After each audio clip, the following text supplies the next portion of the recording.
window starts popping up, you'll want to be sure to shut the YouTube window or you'll get feedback.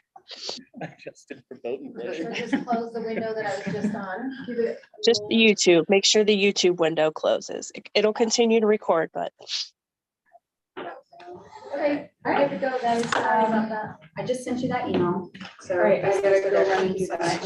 Okay, it's 4:35. We'll call to order. We have someone's waiting in the waiting room. So we'll begin with citizens to be heard. Two guests in the room are here for the public hearing.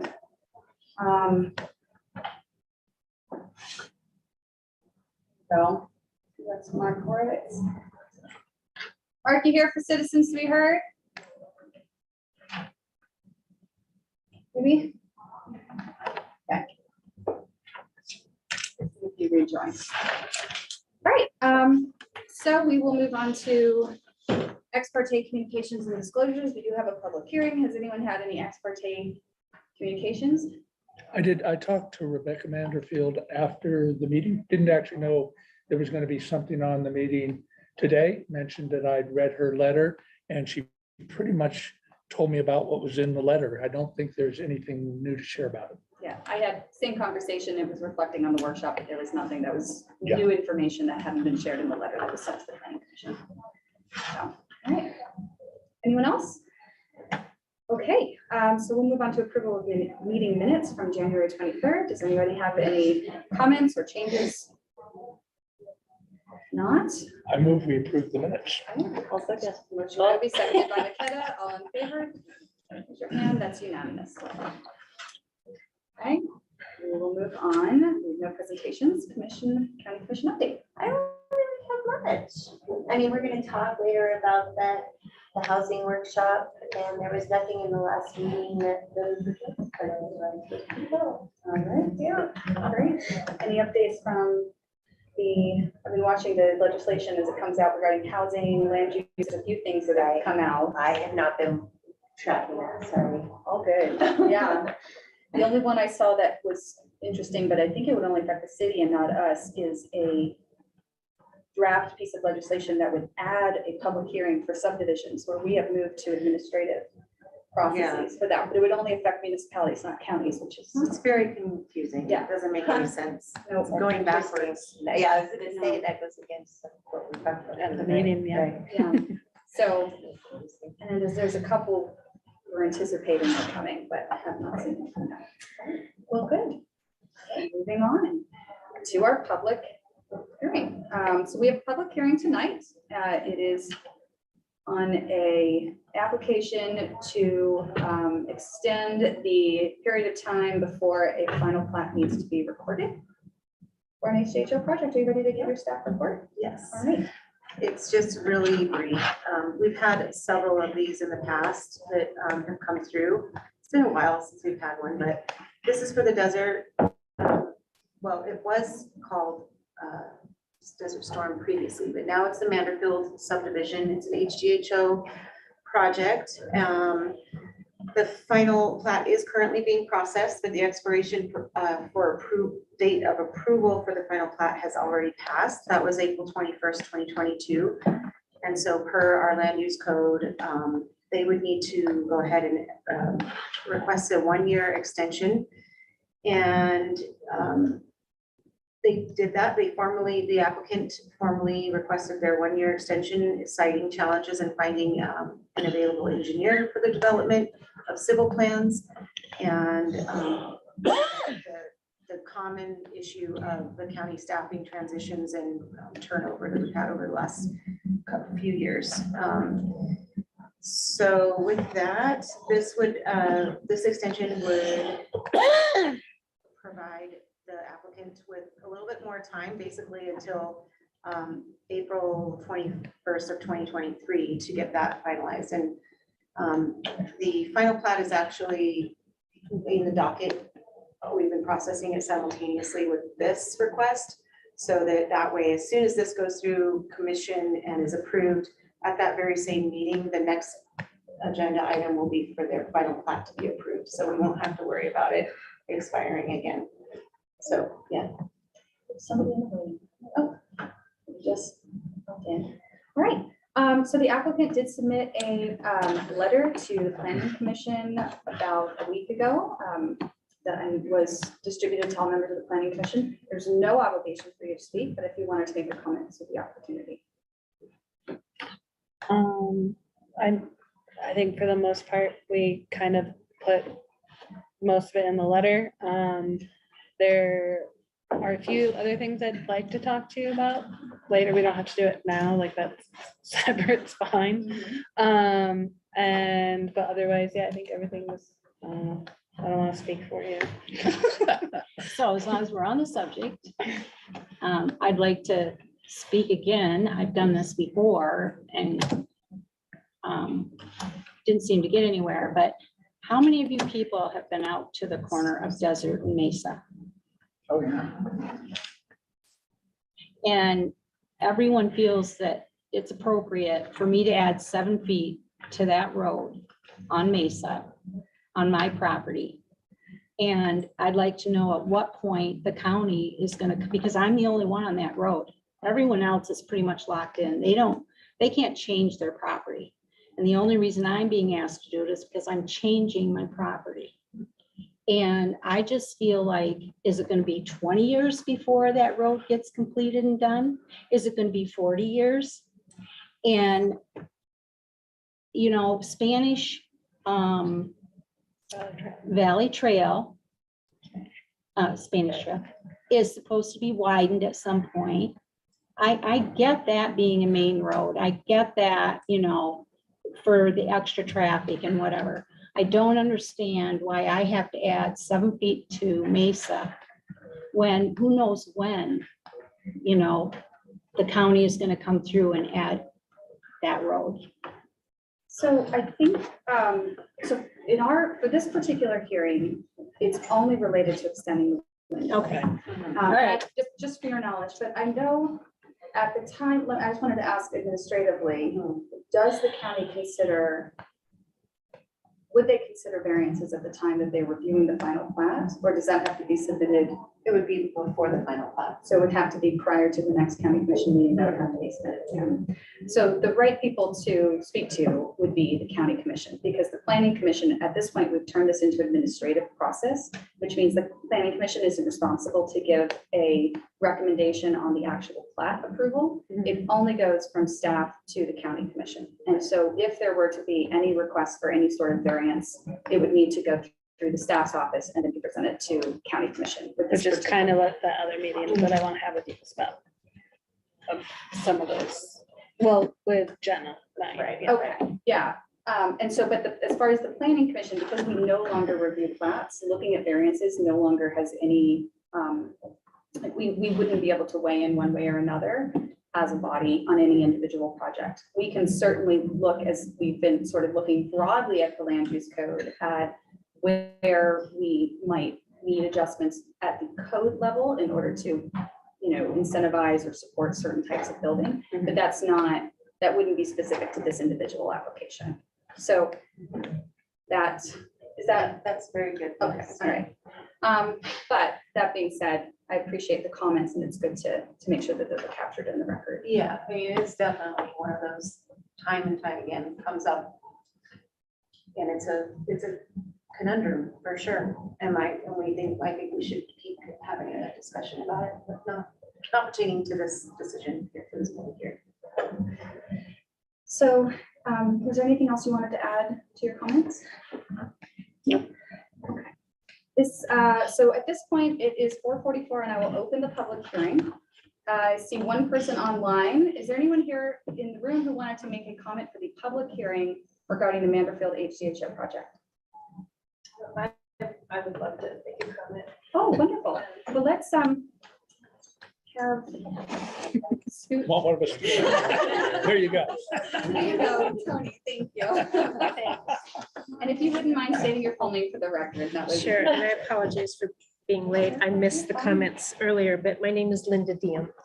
And did you mention the timeline? And Well, the main thing that this is for is the extension, which is where the main, not necessarily all the other issues we've been having. Okay. Yeah. I just want to make a comment as a Realtor. So I've worked with several HDHO developers, individuals. And when it was first brought on, it was meant to provide housing for employees in Grand County. And what I discovered, I had another one that's on Spanish Valley Drive. It was 2 acres. It was approved for 10 units. But he had to bond for the bike path and widen the road, and the cost was $300,000. So it seems like the HDHO wasn't meeting the goal, other than just for large developers. So I'm hoping, just as my public comment, that a variance might be granted. And I don't know if the council members listen to this, but that's my hope. Thank you for your Yeah. comment.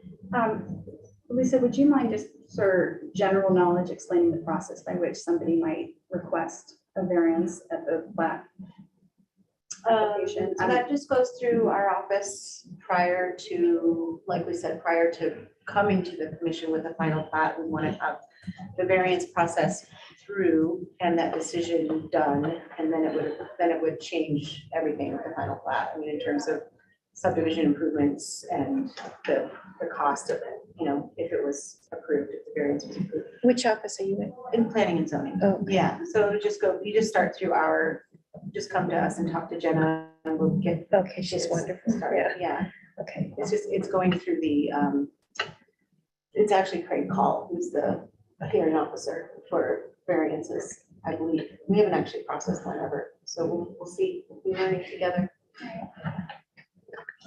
And I have a call to Jenna. She's wonderful. Yeah, she's synced today. We really, And this Just- change Thank for- you. We hope you feel better. The change in the process to, we used to have a public hearing at the planning commission and at the county commission level for plat approval. Well, And- not a hearing, but just A meeting, excuse me, Yeah, a public yeah. meeting. And then about, I think it was September 2021, Mhm. the county passed an ordinance that updated the land use code. So now it no longer goes to the planning commission. Right. But so that Streamlines would it. be kind of your next step if that's something you wanted to pursue. All right. Bob, who's online, were you here to make a comment during the public hearing? And we have 2 people entering the waiting room.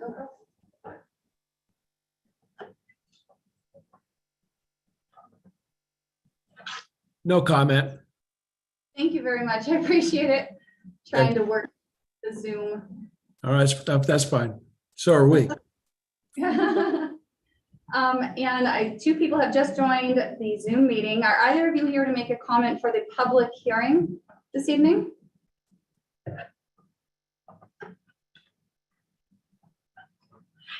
The answer to that, yes. For the Yes. public, Public meeting, yes. But not on this particular agenda item, not in the Perfect. future, on the future land plan. okay, wonderful. Well, we'll have citizens to be heard at 6 PM, so there'll be an opportunity to comment then. And if there's no one here to make a comment at the public hearing for the planning commission, then at 4:49, I will close our public hearing and we will move on to consideration of this agenda item. If there's any questions for staff at this point or clarifications to the applicant, that would be appropriate now. Otherwise, if somebody wanted to make a motion, that would also be appropriate. I will make a motion when I find the. Oh, great. I move to send a favorable recommendation to the county commission to adopt an ordinance approving the amended and restated development agreement for the HDHO district located at 2691 Desert Road, Vanderfield subdivision, allowing for a 1-year extension of the final plat recording deadline. Second. Okay, we have a motion by McKenna, a second by OB. Do you have any discussion?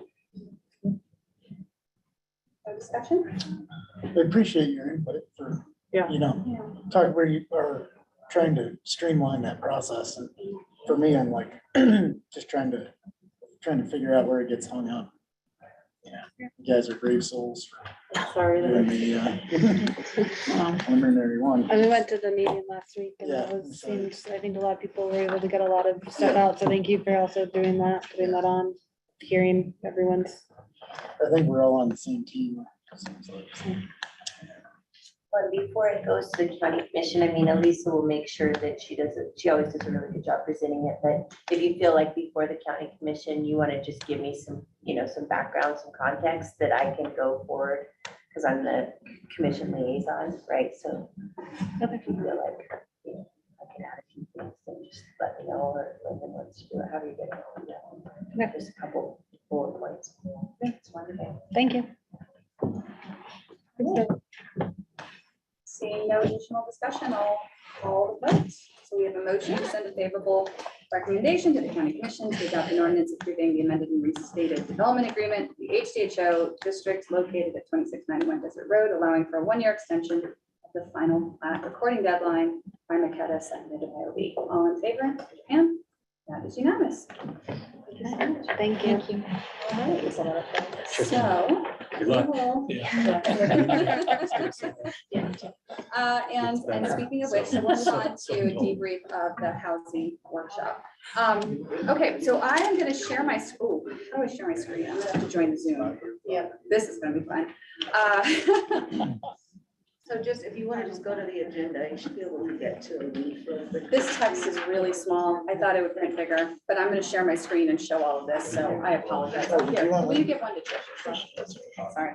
The lines at the top are definitely the most pertinent. Okay, how do I join the Zoom? Let's figure this Get out. to the agenda and then Oh my goodness. Yes, I'll get my regular mag. Oh, there are magnifying glasses. on. Yeah, really. No.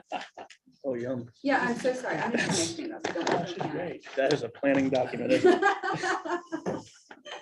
For Someone who's environmentally good. you know? Oh, yeah, long, flips on the Saving long paper. side. Oh, okay.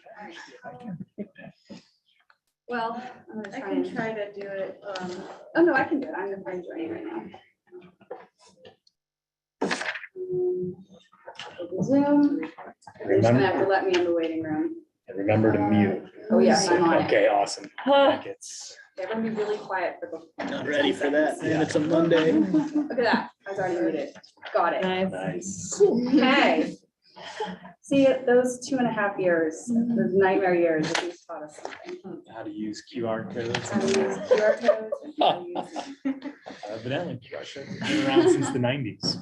I'm still working on Are it. You know how it is. All right, so let me give a little bit of context before I share my screen and force y'all to do this. So we ended up, well, so the purpose of this workshop is we have been hearing through various public meetings, workshops going back to last summer and before, certainly during the general planning process. And then in comments, public comments brought to us that there has been this sort of confusion about a few things related to the underlying land use code, to how the general plan is interpreted in land use decisions, both legislatively, but then also administratively. And, you know, it's difficult when you're hearing anecdotes or when things are sort of brought to you in bespoke context to really get an understanding of like, where are the leverage points to improve this system? What is actually available to us? What is feasible? And how could we get a better understanding of where this pain is coming from? So that was the purpose of this workshop. We ended up having, what was the count of people in attendance? Almost 70 people. Almost 70 people, broadly attended by folks who represented, the way we sort of organized the tables was along this journey. So we had people who were builders and developers of various sizes, people who were real estate agents, people who worked in the insurance industry, people who worked in titles, people who worked for nonprofits providing housing opportunities, policymakers, prospective home buyers, and community members. So it's very well attended, a very diverse crowd.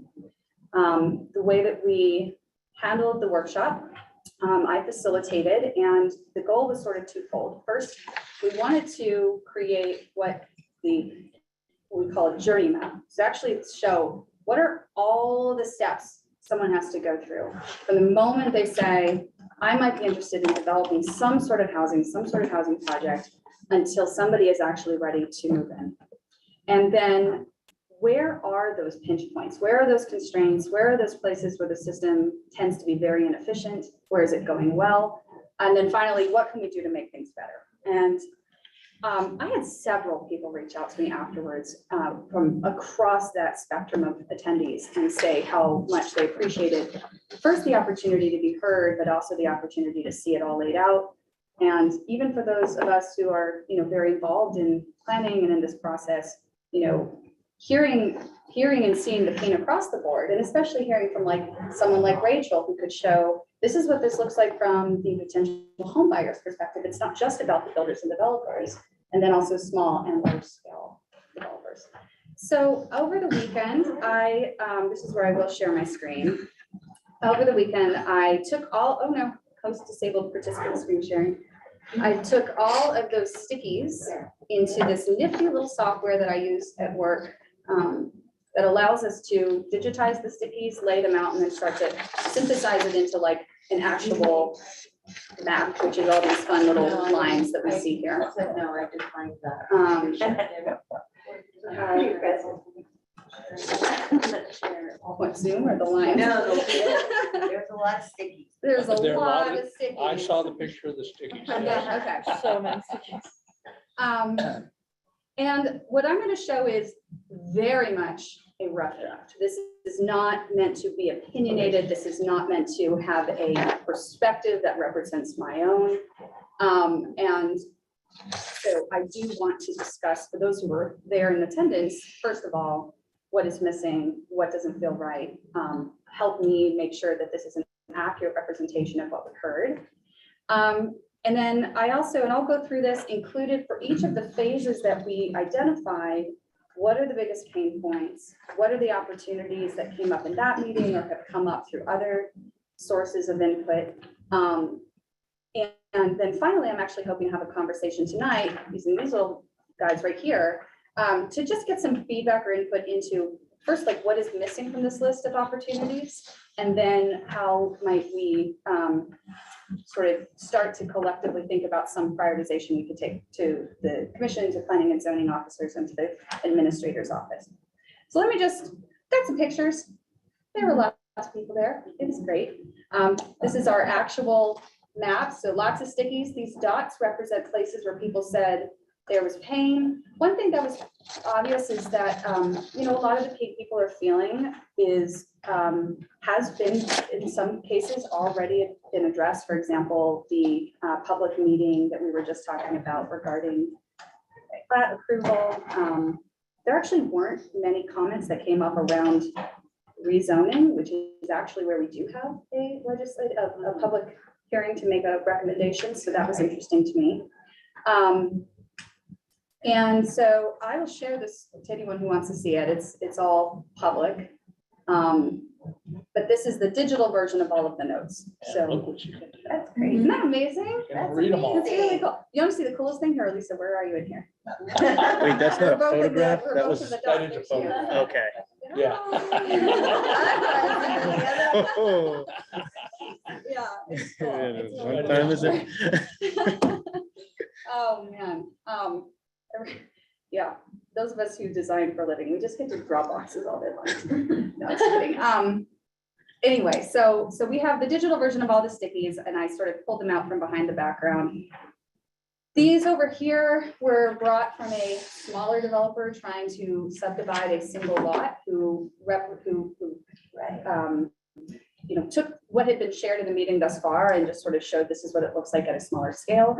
And here you can see we've got, we had people put them left to right in order, and it wasn't perfect, but we've got things like, I have to identify, the market capacity, the potential pool of eligible residents or buyers. I have to address zoning, lots of interaction with the county, plat or preliminary plat approval, final plat approval. There's a lot of administrative back and forth that happens that was raised through the design review team. There's a mandatory legal review following the planning commission recommendation on any zone changes before it goes to the county commission. So there was just a lot of baked in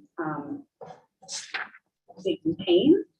There also were some like long form comments that were very helpful. So for example, just even understanding what is the unseen pain, not having redundancies in staffing can lead to challenges where someone is unable to take action on something, you know. And not everything in here are things that relate directly to the legislative or the administrative process. There's, you know, we have one surveyor in town and it's hard to get it with staff changes, we get conflicting information. So the other thing that we did is we had a flip sheet of paper as people were bringing up comments or ideas or pain points that just as far as like the process of facilitation could have just took the conversation to a little bit of a rabbit hole. We put it up here instead. So these first couple of pages are things that people were raising, and it's also reflected on the board, the number of people and touch points I have to interact with. And then also this is the conversation of, well, how might we make this better? Things like education to, like, are there even any developments that we can pencil in? Like, how do we even know if what we're doing is actually leading to the outcomes that we're hoping for? So anyway, this is kind of your tour of, this is all the data in. And let me show you my synthesis, and really let me just emphasize draft.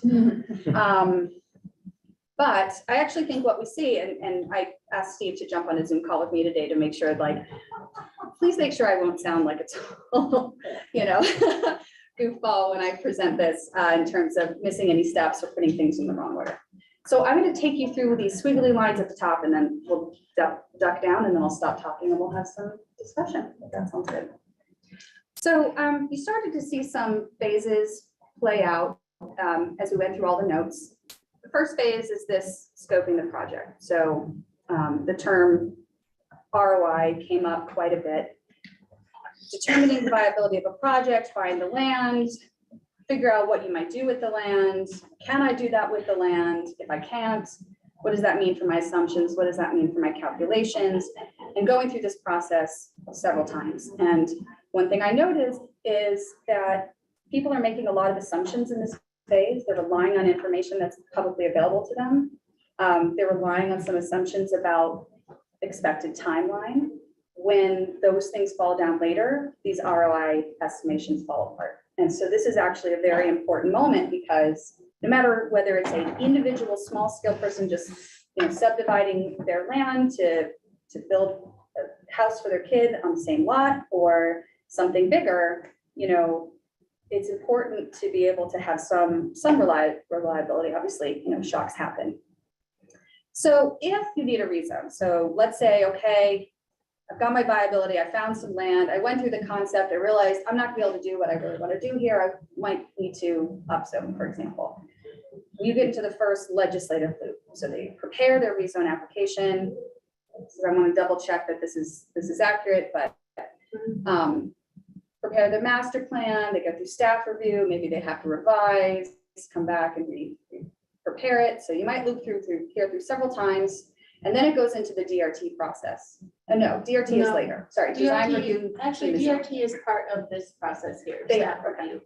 Staff review is pretty much like, it's a review with DRT. Okay. Yeah. So do you want to take a moment and just describe what the design review team does for those who aren't as? Yeah, we call it the development review team. Oh, sorry. And because we don't really regulate on design so much. So it's really all about kind of the technical aspects of a development. And when it comes to rezones, there's not a ton of DRT that really needs to happen. It's kind of more like, we want the DRT to look at a rezone just to say if there's something really obviously like not gonna work out for them. If they even did get a rezone, maybe there's some logistical thing that wouldn't allow them to use it for what they wanted, what they intended to do the rezone for in the first place. So it's just kind of like making sure that, you know, there's just not any big surprises later on. But basically we're reviewing a use change, a change in use. We're not actually reviewing a development at that point. We're just reviewing the change in use mainly. So HDHO it's a little bit more involved because you are actually looking at a master plan at that point, which does have development. So that's where a DRT review might be a little bit more extensive to provide feedback on road improvements that might need to happen. So an applicant should have a really good idea at that stage when they're getting their master plan reviewed by the DRT, what the public improvements are going to need to be that will cost them. So, yeah. I just think this is a always real risky stage for any developer. And I don't know how to kind of assure people, we're gonna rezone you without seeing stuff. So they ought to know that upzoning, because that's usually what they're asking for, is very, very difficult. Right. But it can happen. And tell me if I'm wrong, Steve or Emily, but I did get a feel from quite a few individuals the other night that it was like, we should just get rid of that at the legislative at a legislative level. And yeah, I had a really difficult time with that because I think about the rezones in my neighborhood.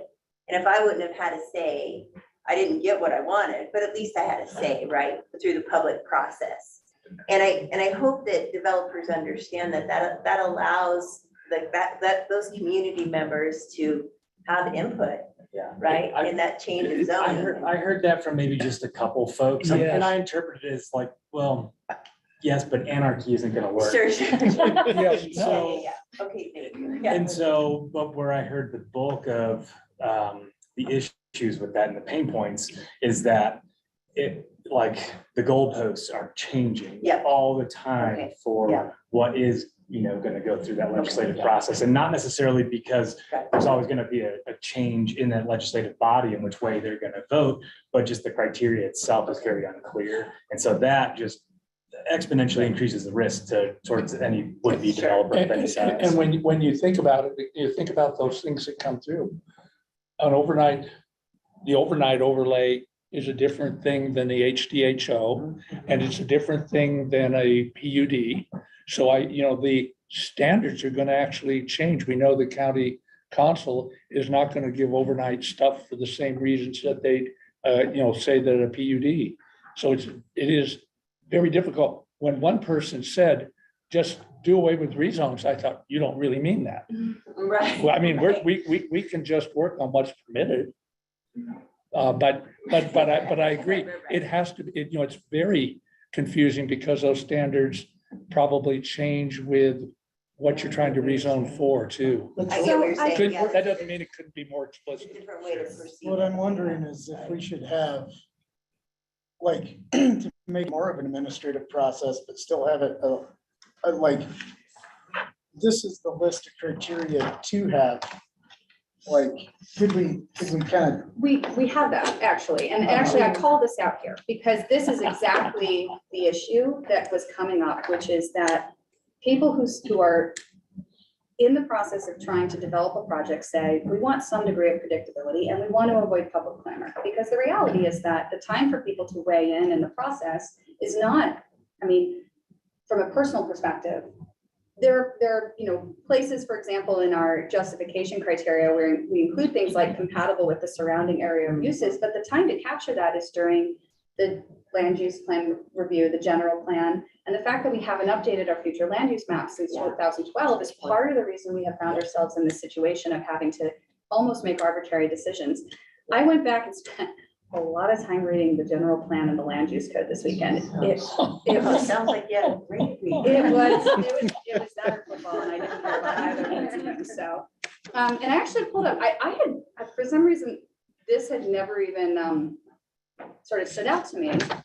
In the powers and duties in the land use code assigned to the planning commission, one of the things that we are required to do under county code is an annual review of the Grand County General Plan. I don't think we've ever done that. We've never, we sort of looked at parts of it. But what I was starting to see is that, that we'll have citizens to be heard at 6 o'clock. And it looks like Emma Tejada is trying to join. What you see in the land use code is, it talks to itself. It's just, we often don't look at it as a whole. And so, for example, in the criteria, that the planning commission and the county commission are using in order to make a determination on a legislative application. You see things like, has there been a change of character in the area? Well, if we were doing an annual review of the general plan, including the future land use maps, it would give us the opportunity to say, wow, this area is really developing in a different way than maybe we anticipated.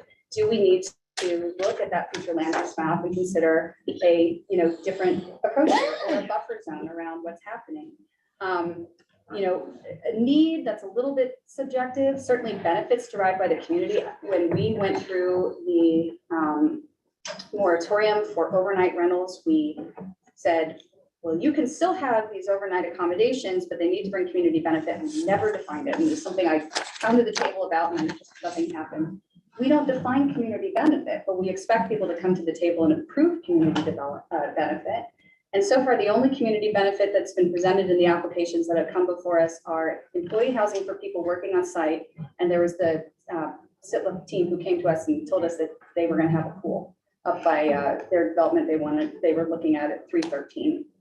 Honestly, we don't define it. So what do we expect? The conformance with the policies, intents, and required of the general plan. This isn't even a reference that goes anywhere. I looked at the most recent general plan and I looked at the general plan update from 2012, and both of them go to a table of legislative goals for a specific objective. There's so many things there. Yeah. Updates, yeah. And not that that matters in of itself, but if we're telling people make a legislative decision based off of this and you don't even know what it's referring to, of course, you're going to get subjectivity. Environmental and scenic quality impacts, we talk about ridgeline standards in our land use code. We've never taken the time to define them. And then of course, compatibility with the surrounding area. So it's not that the issue is whether it should or shouldn't be legislative or administrative, I think, but rather how do we make sure that our policymakers can make legislative decisions with the discretion that they are given by state code, but also do so in a way that is somewhat predictable or consistent from project, and give members of the public opportunities to weigh in and say, this area in my neighborhood is fundamentally changing in its character, and so on. Sorry, Tony, go ahead. I'm gonna take us way back. Sorry, Emily. Who is on the DRT? That's, I assume planning and zoning. road, oh yeah, well. Bill Jackson, Bill Holtz, and you. Bill Holt, all the bills. Bill's cute. Yeah. Goes to all the utility companies. Dana. Yeah, Dana, Okay. RMP, Dominion, Dominion. Okay. I'm getting the vibe. engineer, obviously. I'm getting the County vibe. engineer, yeah.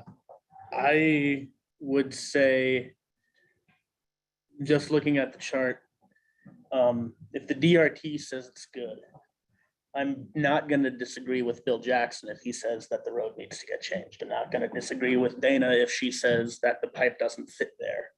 So it does seem like we've got an extra step here. Well, and Because- for rezones, they're not really looking at those kinds of things yet. Well, for the map, for an HDHO master plan, they are, but, Okay, yeah. maybe I'm off base here and I don't exactly understand, but we're Which like, step do you think is extra? I'm sorry. right after it says staff review and the DRT, there's a planning commission hearing. Oh, no, And- oh, right. yeah, and so a that's- state statute. Yeah, that's requires that, That, okay. yeah.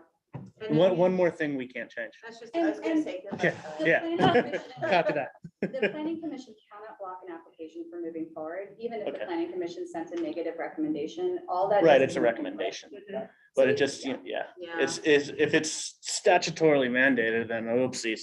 Mhm. I take it back, but it seems, we've got all these department heads and experts say like, yeah, this will fit. And then,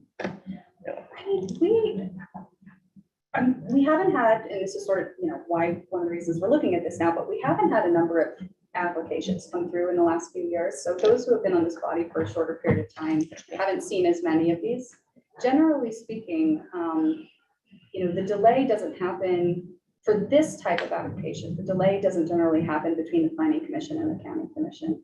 There are times where one comment that was raised was that many of the issues that come up during the development review team meetings get revisited in the public hearing, and it can be a laborious process. And maybe there's a way to improve the staff report to be more assertive about what was discussed, what was decided, and why. But it's this delay here, it's these delays here that people were citing of, you know, we have to get someone to sign off on our application, but they take 15 days to get us notes back, and then they have a ton of notes, and then I have to go back, and that changes these calculations, and so. So a lot of those people are on special service districts anyway. They don't have a direct, you know, they're not exactly subject to the county commission in the first place. So I don't know what we can do about that. Yeah. I still see an opportunity for like a grand bargain here. So like, you know, we've had this HDHO thing and we're, like, I still see this, the parameters for upzoning is still subjective. Oh yeah, you know, like if you get 15 angry community members, you know, the county council is gonna hold like a t-shirt. That's It's just not not- true. It hasn't happened there. Yeah. Right. I understand what you're Yeah, saying. I'm just saying, so it's like, is there a bargain right now where it's like, instead of upzoning and stuff, it's like, look, if you have rural residential, like how the HDHO is like, okay, it's HDHO +5, and that's it. And that's what you're gonna get, and there's no up, like, in that up, like, oh, if you wanna do the upzone, like, is there any move, yeah. So here's the thing, the future land use map, the future Yeah, land use map, yeah, the future land use map. Right. That is Yeah, what you're yeah. asking for, Right. because that will give Right. the commissioners and you guys the clear direction to say, public clamor. Right. The future land use map says, and we all decided, and this was a public Right. process, and here's the best planned area for higher density Yeah. residential. We're gonna approve it because it's in the future land use map. Yeah. Okay, And if we were doing regular reviews of it, I will say one of the, I'm sorry, to be really There's quick, someone- one- No, that's great. One of the potential legislative bills we might see actually there's been some early discussion coming out of the Attainable Housing Work Group at the state level out of the Department of Workforce Services. One idea that has been floated would be to require that the general plan and the future land use map becomes the determining justification. And it would remove, I don't know if it would fully remove the legislative process, but similar to how the final plats, it's very difficult under state code for the county commission to deny the subdivision.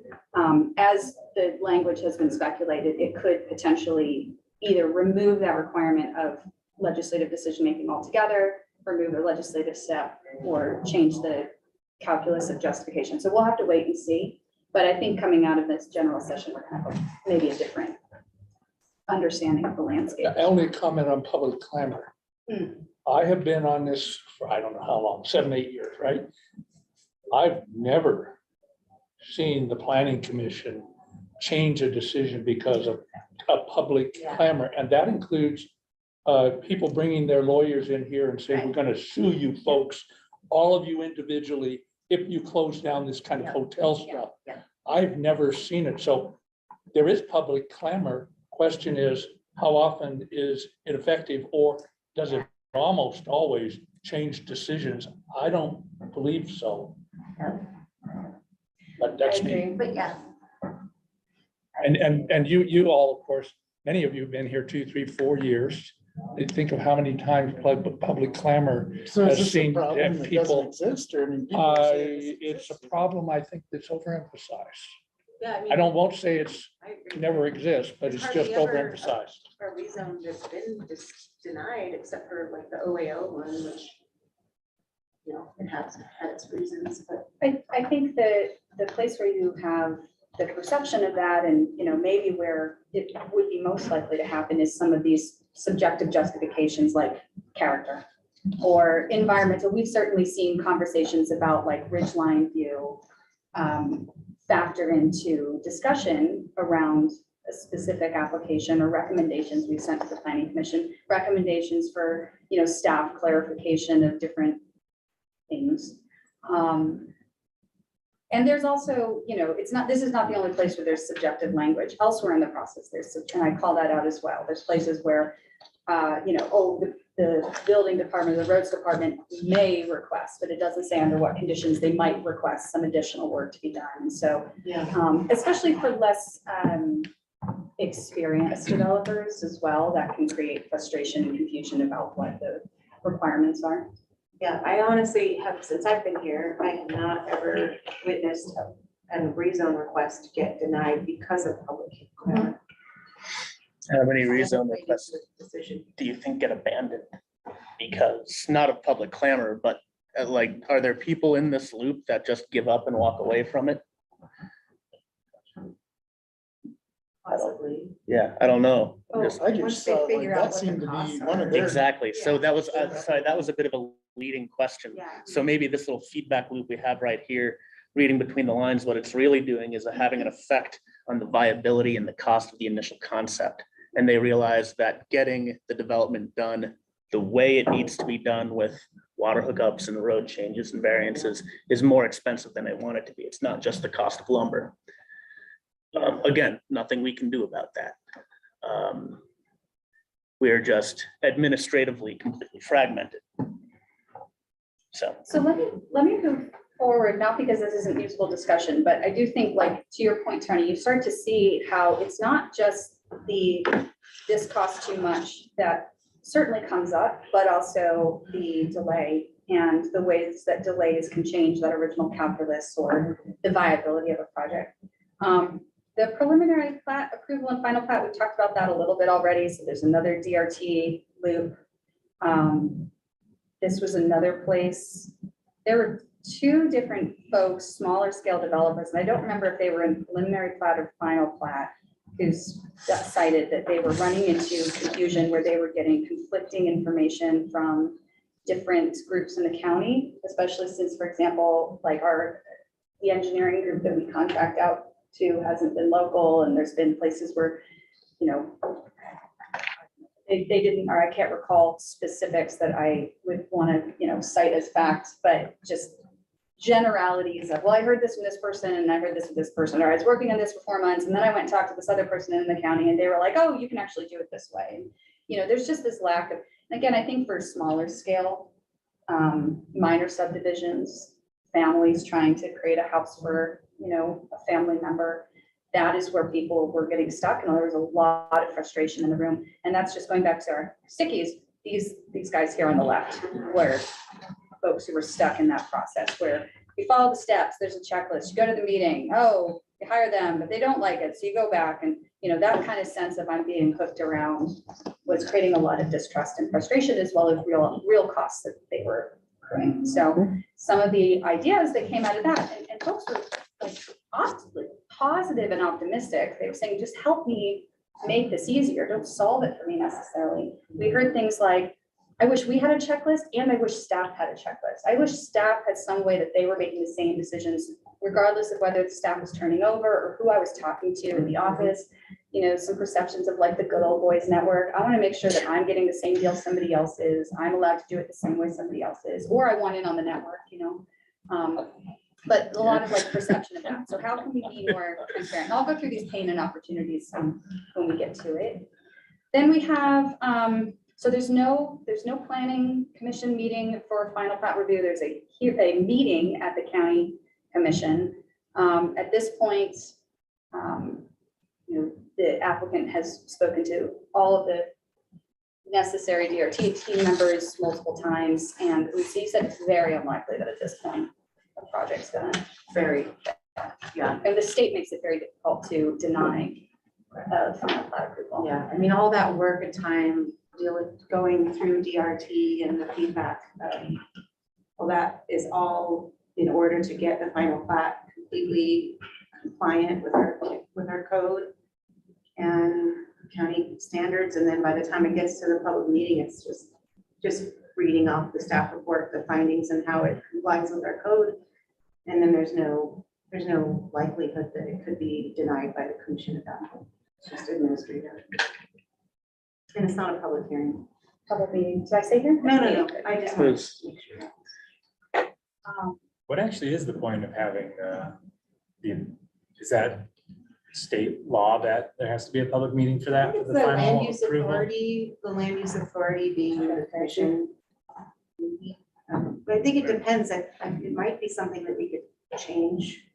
I don't know. And if it's there for a check, just say, just to make sure that nothing nefarious is happening at the administrative level. And Probably. that makes sense, and of course, keep it there, but Because there's no Just curious. other public meeting through the whole process. There's no other body of the commission that's looking at plats until the very end. Yeah, that's gotta be a check. Yeah, it seems like it should just be a transparency thing of like. Yeah, That makes sense. and then it's also at a public meeting, so then everybody knows that Yeah. this is going in, Exactly. you know.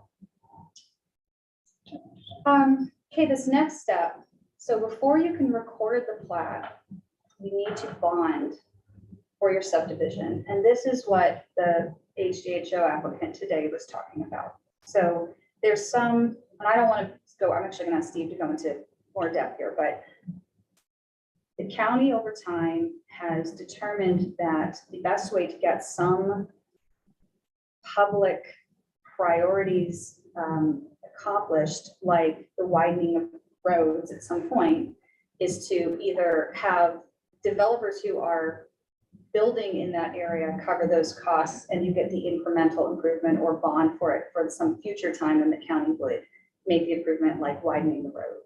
Our trails system or sidewalks along Spanish Valley Drive is an example of that. I'd love to actually have Steve go into that, but first, Lisa, do you know the list of all of this, those types of projects? So people have to bond for like infrastructure, but what specifically are written into the land use code today that relates to some public good that individual projects are? It's mainly to do to roads. Yeah. Roads, and we have the sidewalk or trail system. Right. Yeah, and so it's based on the Spanish Valley. I think the last way that I understand it is the Spanish Valley Transportation Master Plan. The UTMP might emulate that as well. I was trying to get a little bit clearer on that with Bill this morning, actually, because ultimately he's the one that does all of that decision making. He and we talked about it a lot with him, how that works. Is it subjective or is it just really clear standards that everybody is the same, has the same treatment? And I mean, I think he is extremely fair in how he determines what improvements need to be made. And there is some basis for it in the construction standards.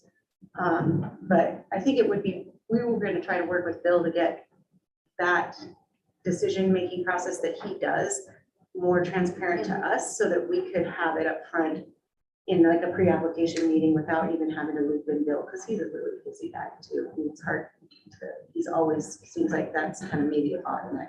And that's where we get to the costs that you're not aware of them.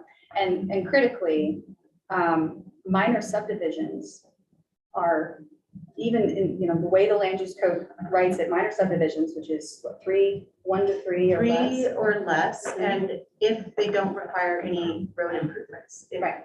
As soon as there's a road widening improvement that has to happen, it's not a minor subdivision, it's a preliminary and final plat.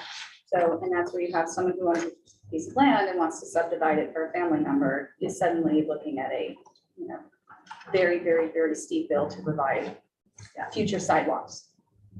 Yep, so, but I don't know if you'd want to go into any more detail. based on what This you're is saying. the part of this whole process that I know the least about. Just commentary is it can be extremely expensive. So I don't know if there is, you know, I guess it kind of depends on, is there any way to offset the cost of that for smaller developers, or if we keep it high, then that's going to encourage the large scale developers. And I don't, just kind of a question, I suppose. It really is. I mean, we wanted to look into this for a long time because we genuinely feel bad for the small scale subdivider who just wants to provide a lot for their family member, or, you know, make a little money selling a lot to be able to build their home or whatever. And in order to even get to the point where they can sell a lot, they have to put up the money for the improvements first. And that's just like 125%. And did I get that Yeah. percentage correct? Yep. 125 or is it 120? It's more than 100%. It's 100% plus 25% for the Warranty bond. What is it? The Warranty warranty bond. bond. Once the improvements are put in, is it a year for the warranty bond, Jenna? After the improvements are accepted, we hold the warranty bond at 10% warranty bond for a period of 1 year. Oh, right, and the 25% is just in case. Contingency. change in cost. Okay, so class recorded, and if it's, you know, someone who's just subdividing to build for their family, they go into this phase. There are impact fees here, that has continued to come up. Not all of that is determined by the county, was for example. We know that there's a shortage of contractors, so Rachel Moody said, at this point, you get on the 3-year waiting list for a builder. And of course, if it's a commercial project, you need to market your units and determine the eligibility of the people who could buy and sell them. And the last thing I'll point out here is, you know, you'll notice these big red lines going to the left. Well, if I try to sell the units, and at this point, it's taken so long that there's been changes in eligibility or changes in market conditions, you know, I get stuck here, and that's, you know, developers who have run into that process. So there are a lot of places where you find yourself going all the way back to the beginning, and that's where the frustration sort of caps out. So, And commentary on that, you know, are the units that we're trying to sell, because of some friction in this system, units are gonna cost the end user about $75,000 to $100,000 more than they would have. So What was it due to? I'm sorry, what was that due to? The cost increase was due to? just friction in the system, delays, Oh. and so things getting delayed quite not as much as they had been. That's so much. I mean, that's crazy. That's like half the cost. Well, mortgage rates are Well, up. and it's Yeah, not and material. materials. Materials. But are you probably putting mortgages in there for people? Mortgage rates being up? I mean, what are those? No, that's not. That's not in there either. That's not considering a mortgage rate. Yeah. so I'll share this link out. This, like I said, it's very draft language, and I certainly want to invite others to edit it, change it, add it, staff, you know, before we present something to the county. But I think we're gonna wait till after the general session to, you know, suggest to present anything. So consider all of this just pure filler draft language, please. Big flashing bold letters. But what you will see is I took, you know, for each of these phases, what types of pains people have been communicating and some of the opportunities. So for example, you know, so this is a little bit more of like a substantive opportunity, but is there a need for us as we look at the future land use map to say, okay, well, we might say this type of project might be appropriate here, but what's the likelihood that a project like that could even pencil out in the zone? And maybe there are certain zones where we need to write in incentives around density, height, parking, you know, closer to the city center, for example, reducing parking requirements in order to allow for more predictability in these projects. That doesn't mean every single project of that type has a right to exist or will exist, but we can proactively make it easier and make it more predictable. The fee schedules, you know, again, I think certainly worth following up with smaller developers or smaller builders, in addition to some of the larger players in town, because some of these were more acute for them. Lots of conversations about the shall type language. I talked about that a little bit. In our rezone phase, this is where you get to like, so conditional use is another one that came up that's also fairly arbitrary. Should we just remove? Went through a period of time where we were like, let's get rid of conditional uses, except for and we were going through it. And then that just sort of died on the vine. You know, et cetera. We have, let's see, our preliminary plat, sorry to be jumping around. Here's where we get to just like, I'm just talking to so many people. I don't even know who I'm gonna be talking to. If I have a question, I don't know who I turn to. You know, the people who do this all the time, they float right through. I don't even know who I'm supposed to call. So that's where like coming up with a checklist, someone even suggested automating the process. You know, should there be administrative, I don't know if this is the right way of framing what this could look like, but somebody suggested, what if these variances had administrative review that was a little bit more, again, state statute, right? So, and that's possible that some of these are non-viable. Just usability of the county website, plain text. Like this is one when I contract with people for web design, I have like my language that's legalese, and then I always have English next to it. That's like, this is actually what this says, and this is what you're agreeing to. Like maybe we could do something like that for a land use plan. final plat, similar stuff. Here's just some quotes of staffing constraints. This is at least, this is probably garbage. We can delete my paragraphs here, but you know, this is just calling out that what happens when a project doesn't succeed, like if we have an HDHO project that doesn't build out, those units are still vested. And if we say, well, instead of bringing those online, let's go find a different way to get those units online. You know, that opens us up to things like water hardening. Now we have 500 units in the pipeline, not 200 and something that we're trying to bring online. And so there's trade-offs beyond just individual projects or the costs that are apparent related to building. Okay, so I've got a little like exercise to take those opportunities, but let me just shut my mouth in additional discussion. Any questions, any thoughts from especially those who were in attendance or staff? Yeah, I have a question. Go ahead. This is more relating to the legalese and things with like the legislature where we just like can't not do those steps or we can't eliminate things or, you know. And maybe we already do this, but is there a way, if we made these checklists or if we had these processes more clearly outlined for people that we could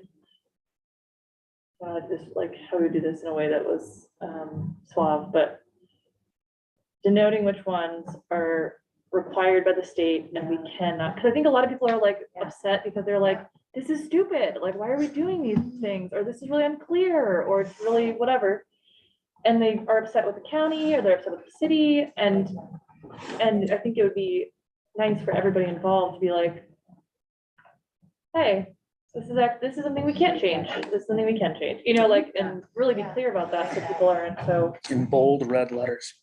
No, I mean, we have to be smooth about it, but like, you know, and it's good, and, you know, encourage more participation and, yeah. Well, we point in the land use code to the ordinance that is the sort of governing ordinance for that part. I don't know why we couldn't point to where in state code.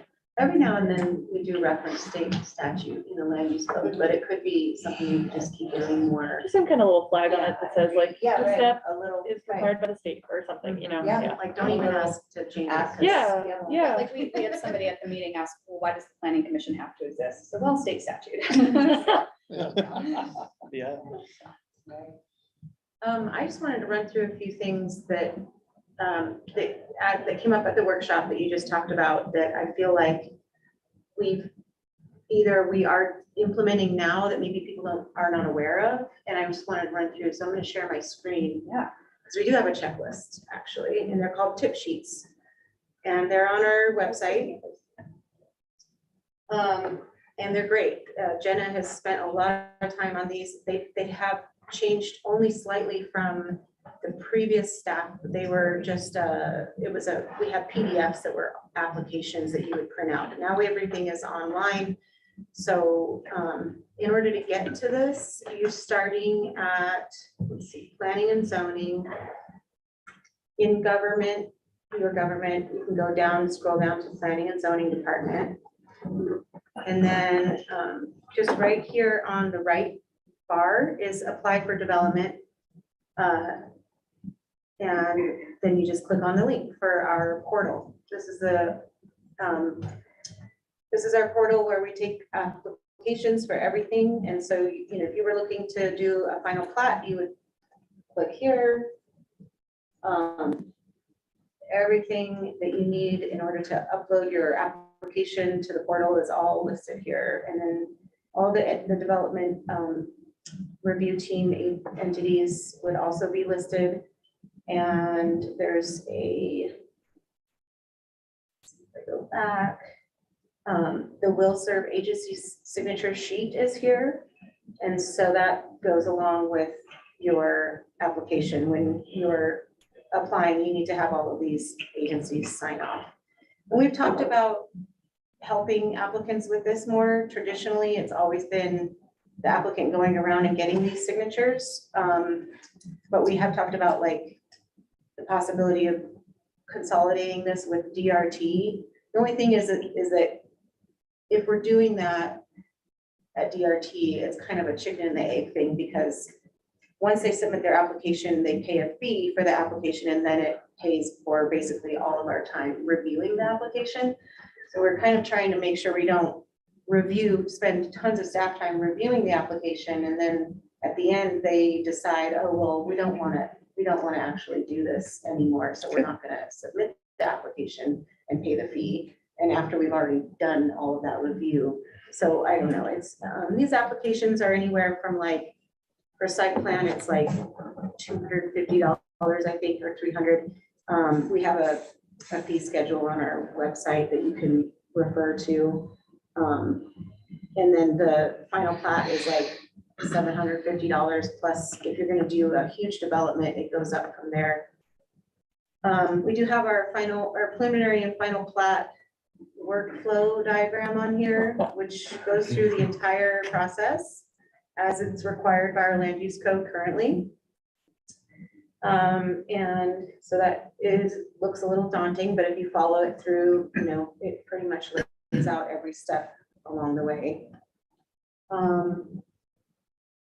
And yeah, and by the way, our whole website and actually the whole website for the whole county is getting a total refresh pretty soon.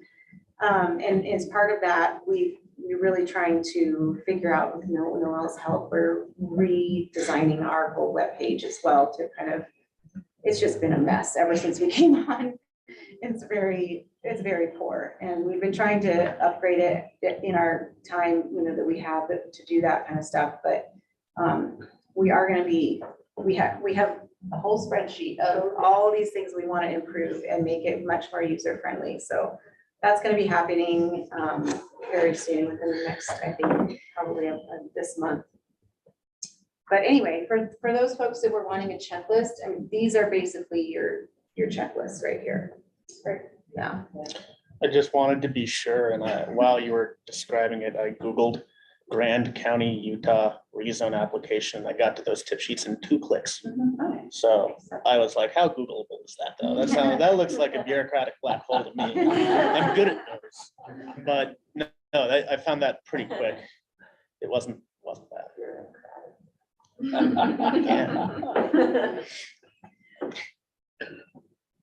So let me share my screen again and just walk through these opportunities, because the last thing I'd love to do is to just get a sense from the body, like which of these we think are most urgent or most useful or exciting versus less. And also feasibility, I realize that is something that we'll probably have to rely more on staff guidance as well as the county commission liaison to tell us, you know, great idea, not for right now type thinking. Some of these are bigger than others. And also I'll quickly just point out, like, so I design websites and software in my, like, outside this world. And actually one of the tools that I'm working on is a process. This is when you procure software, you have to go through similar hoops and you never know who you need to talk to. This is an example of our product, and there are many tools out there that do similar things, unless this is the number of features that are relevant to this.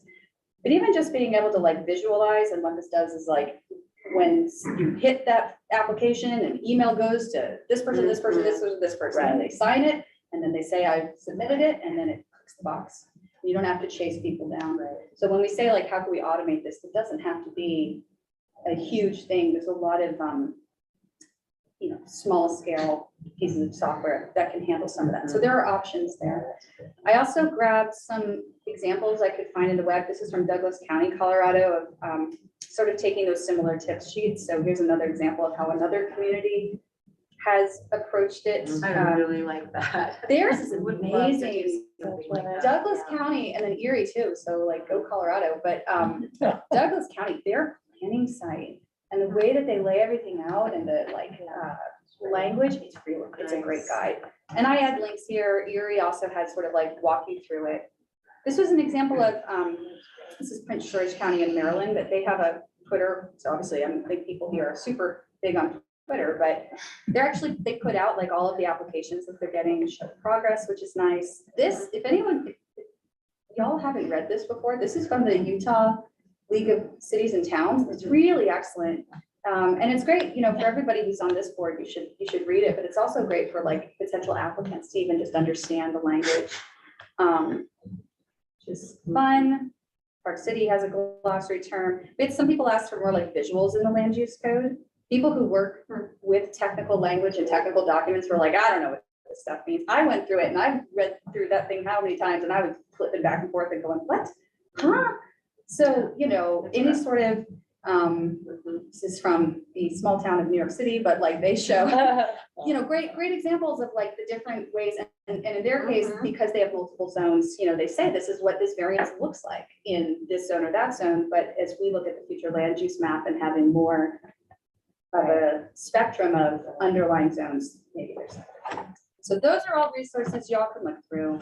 And what I'd love to do is take our cities here and just map it to this 2x2. Just be quick and scrappy. This does not have to take us a long time. But I just would like to move it over, and then anything in here you already have under in process as well, you know, we can move over. So like one thing, okay, we have the checklist for the applicant, but how can we make sure we get the same information from staff? And that if staff changes over, or if we have somebody who's out sick, if someone needs to do something, you know, this to me seems like a great idea. I don't know how urgent it would be, but it's very feasible, you know, so maybe you put it something like that, right? Does that already exist, Elisa? Like, when you guys know where every application is in the process? Yeah, for the most part, yeah. I mean, Jenna does, for sure. Jenna's all over it. And she's out. We do have a spreadsheet that we update regularly with the progress and where people are at. It's also, everything's in our iWork software, so that's another place to look. So yeah, I can generally help people when they come, if Jenna's not there, I can help. And then of course, when we hire our planner, we've already hired somebody. So once they come on board, then we'll have that person all completely trained up. So there will be 2 planners on staff besides myself that will be able to track applications. That's great. There are some moments though, I think, where you're talking about specifically institutional memory and like, can this person sign for this? Like you're not gonna get, in regard to feasibility, like the recorder's staff aren't going to be able to sign some things that the recorder has to sign. The same thing goes for engineers. Like if the guy, Brian at Jones and DeMille, is out sick or in another part of the state, you can't just delegate that authority easily. So it's not like that's super. That goes for roads too. Yeah. Bill Jackson, there's not a deputy underneath him that can sign for him. Yeah, so- and you can't, there's a lot of There things are that can't those happen. things. So there's like, should be feasible, but So, and this was another thing that had come up is, you know, should there be deputies where you could actually train someone to kind of be that set. It's the old, like, you know, get hit by a bus rule, you know, somebody's crossing the street and something happens, you don't want the entire housing infrastructure of Grand County to fall apart, you know, so that would make sure. Morbid, but I always wondered if it could be like an Amazon shopping cart, like this is the cost. Put it in the cart and then that guy like fills it out and it's done. Then you get your grand total. I don't know, those kind of stuff. So cool. Because what I was thinking, I talked to Emily in this meeting, we're all trained to shop online, one click. And I think what the problem with people is they're so used to like, oh, 1-click shop and ship, like, why can't this be like that? And it's like, and that's our competition, right? So like in ideas, you know, so, you know, I was like thinking like, how can we emulate those kind of like, he said he was 2 clicks away, you know, it's like, how do you get to 1 click and like a preemptive click? Oh, he thought about it. And you get it, you know, like. Or crazy Google. Right, yeah. Like I'm getting advertisements from the commission, right? Start your development today. no. I don't know, I just inject that out. Well, so like, let's like automated checklist. And again, this can be super scrappy, you know, like, I don't know what this would cost. I have a feeling cost would be an issue, so maybe it's less feasible. Is this something we might want to recommend that the county pursue, or is it like, yeah, we'll pull that out next year?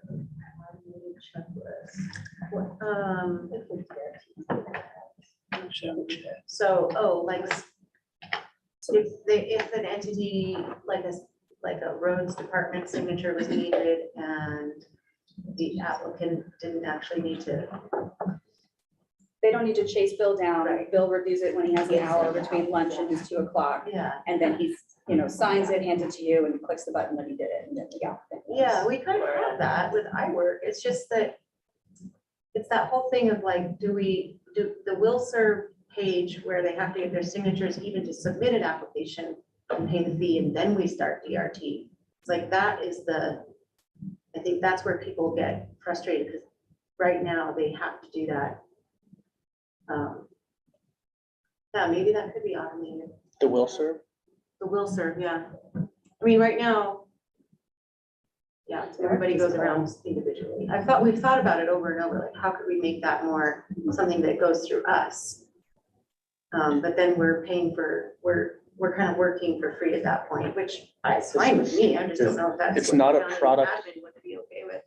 It's not a product endorsement, but at work I use Adobe eSign. I need to snatch like 7 signatures from across the state, Mhm.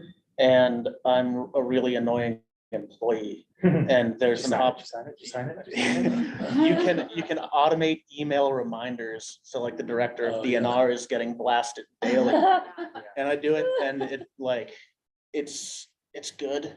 Yeah. that So- shouldn't be yeah, hard for and you us. can Yeah, just- I mean, DocuSign does that too. You Yeah. can- and Yeah, once they it- do it, you it's can certain do the Adobe won the hierarchy. bid, but we It had just becomes more of our responsibility to get it done versus the applicant. It's always been the applicant's responsibility, but I'm But if it's in totally, front of you in your email, Yeah. you know, in a more analog world, I understand, but. right, and I you know. think that's what it is. It's kind of left over from the analog process. Jenna, do you want to speak to that? Yeah, I was just curious, Tony, maybe if you have experience on that kind of system. I know for getting those initial will serve signatures, that's a good time period where the applicant will do due diligence and gather some initial conversation from perhaps Bill Hulse or Bill Jackson about what kind of improvements are going to be needed and what's feasible. How does that kind of just automated checkoff deal with those kind of preliminary conversations that help the applicant in the later process, if it's just gathering signatures?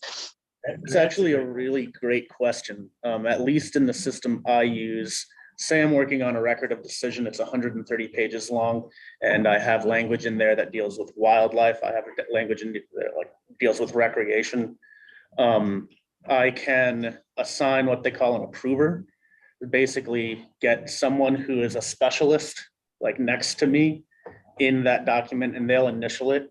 And until everybody who's got the authority to say this is a good idea gives a little checkbox, that signature request won't go out to the authority. So that's just one of those things where like maybe, okay, now we're complicating the automation that was supposed to be made easy, right? But like somebody meets with one of Bill's engineers or some of his road people, they come out to the site and say, yes, you'll need to do this, or no, they won't, yada, yada. And they can approve it, and then Bill would sign it. Well, it helps with transparency for the applicant. Yes. It's not, I'm waiting for the county. It's, oh, these 5 people have signed, this person hasn't, they're waiting for this approver, and I have visibility. Yeah. And at least now I know Yeah. where I go to ask questions. Is there a way that we could, I'm just thinking of, we're talking about the theoretical softwares and softwares that do exist, but like with that automated check mark of like, okay, now it's in Bill's hands. He does it, passes it on, but maybe Bill has some notes. He could add some notes somewhere that sends to them that says, hey, contact me, we need to talk about blah, blah, blah. There are You know, so like- many solutions out Yeah. there, and it's like one of Yeah. those things that's just becoming standardized. Yeah. So if it was something that the county or department wanted to look into, it's, I'd love to keep this moving because we have a little less than 10 minutes before citizens to be heard. I'd love to just kind of blast through these and move us on. So y'all have this list, other than I added, I think you made the suggestion of just noting what is required for the state versus the law, which I'm gonna say, super feasible, and that seems like we should just do that first. But anyone have an issue with it going up? Up and to the right? Great, all right. So, so you have this in front of you, it's also on the screen. Let me know if you see any that you want to call out, otherwise I'll just start going down. And what are the axes labels? So Or these are if- like, hey, we should do this right now. Okay, so that's versus- urgent. Yeah. And feasibility. And then feasible, Okay. and feasible is, that's a loose term, and again, we'll have to kind of get input from staff, but that's like, this costs a lot of money, or that's a huge undertaking, or we can't do that, you know, we're being politically non-viable, so that's the framework.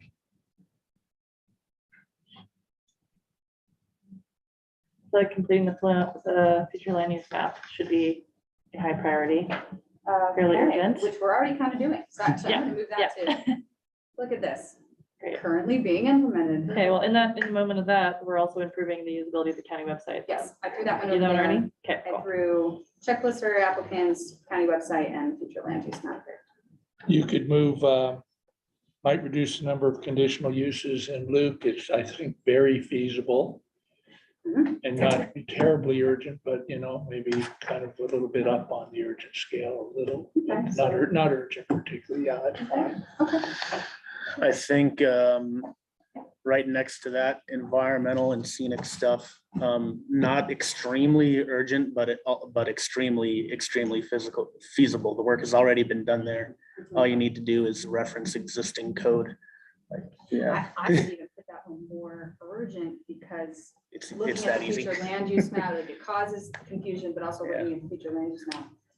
Yeah, I agree. There are all kinds of plans out there that talk about that we don't need to come up with anything new here. Yeah. I feel the, might have a place in the land use code or general plan that specifically relates to justifications. I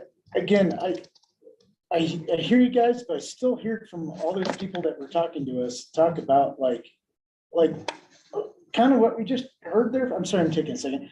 Like, oh, we haven't denied anything, then why even have the process if we're gonna approve everything? Like, I'm kind of like, to me, the land use code is the legal structure that we're building all this on. And I hear why people want to have public clamor, but like, I just think if we're gonna attack public housing, we have to take it out. Sorry, everybody they're gonna have to live with increased density. I think that is probably, I just see that as one of the keys to our problems here. So, The challenge is gonna be the political viability of making that change, but Yeah. the feasibility is. let's stick it to them. Let's see if we can, like, if this is something that our legislative body wants to open up. I mean, There's certainly been some of it. We didn't, the ADU yes, usage is something that's, since I got here, and it's also in the city, it's one of the many solutions. mhm. So that we can, some things you can get through. So where in this quadrant? I don't know. Call it, tell me when to Very stop. urgent, Very extremely urgent. urgent. Okay, so right up here, yeah? Yeah. All right, you tell me when to drop it, cool. City chiseled in stone here. Yeah, no, I know. I put my 2 cents in. No, this. it's good though, it's good to call it out. Who else has anything here? I'd say this probably fits in with the environmental.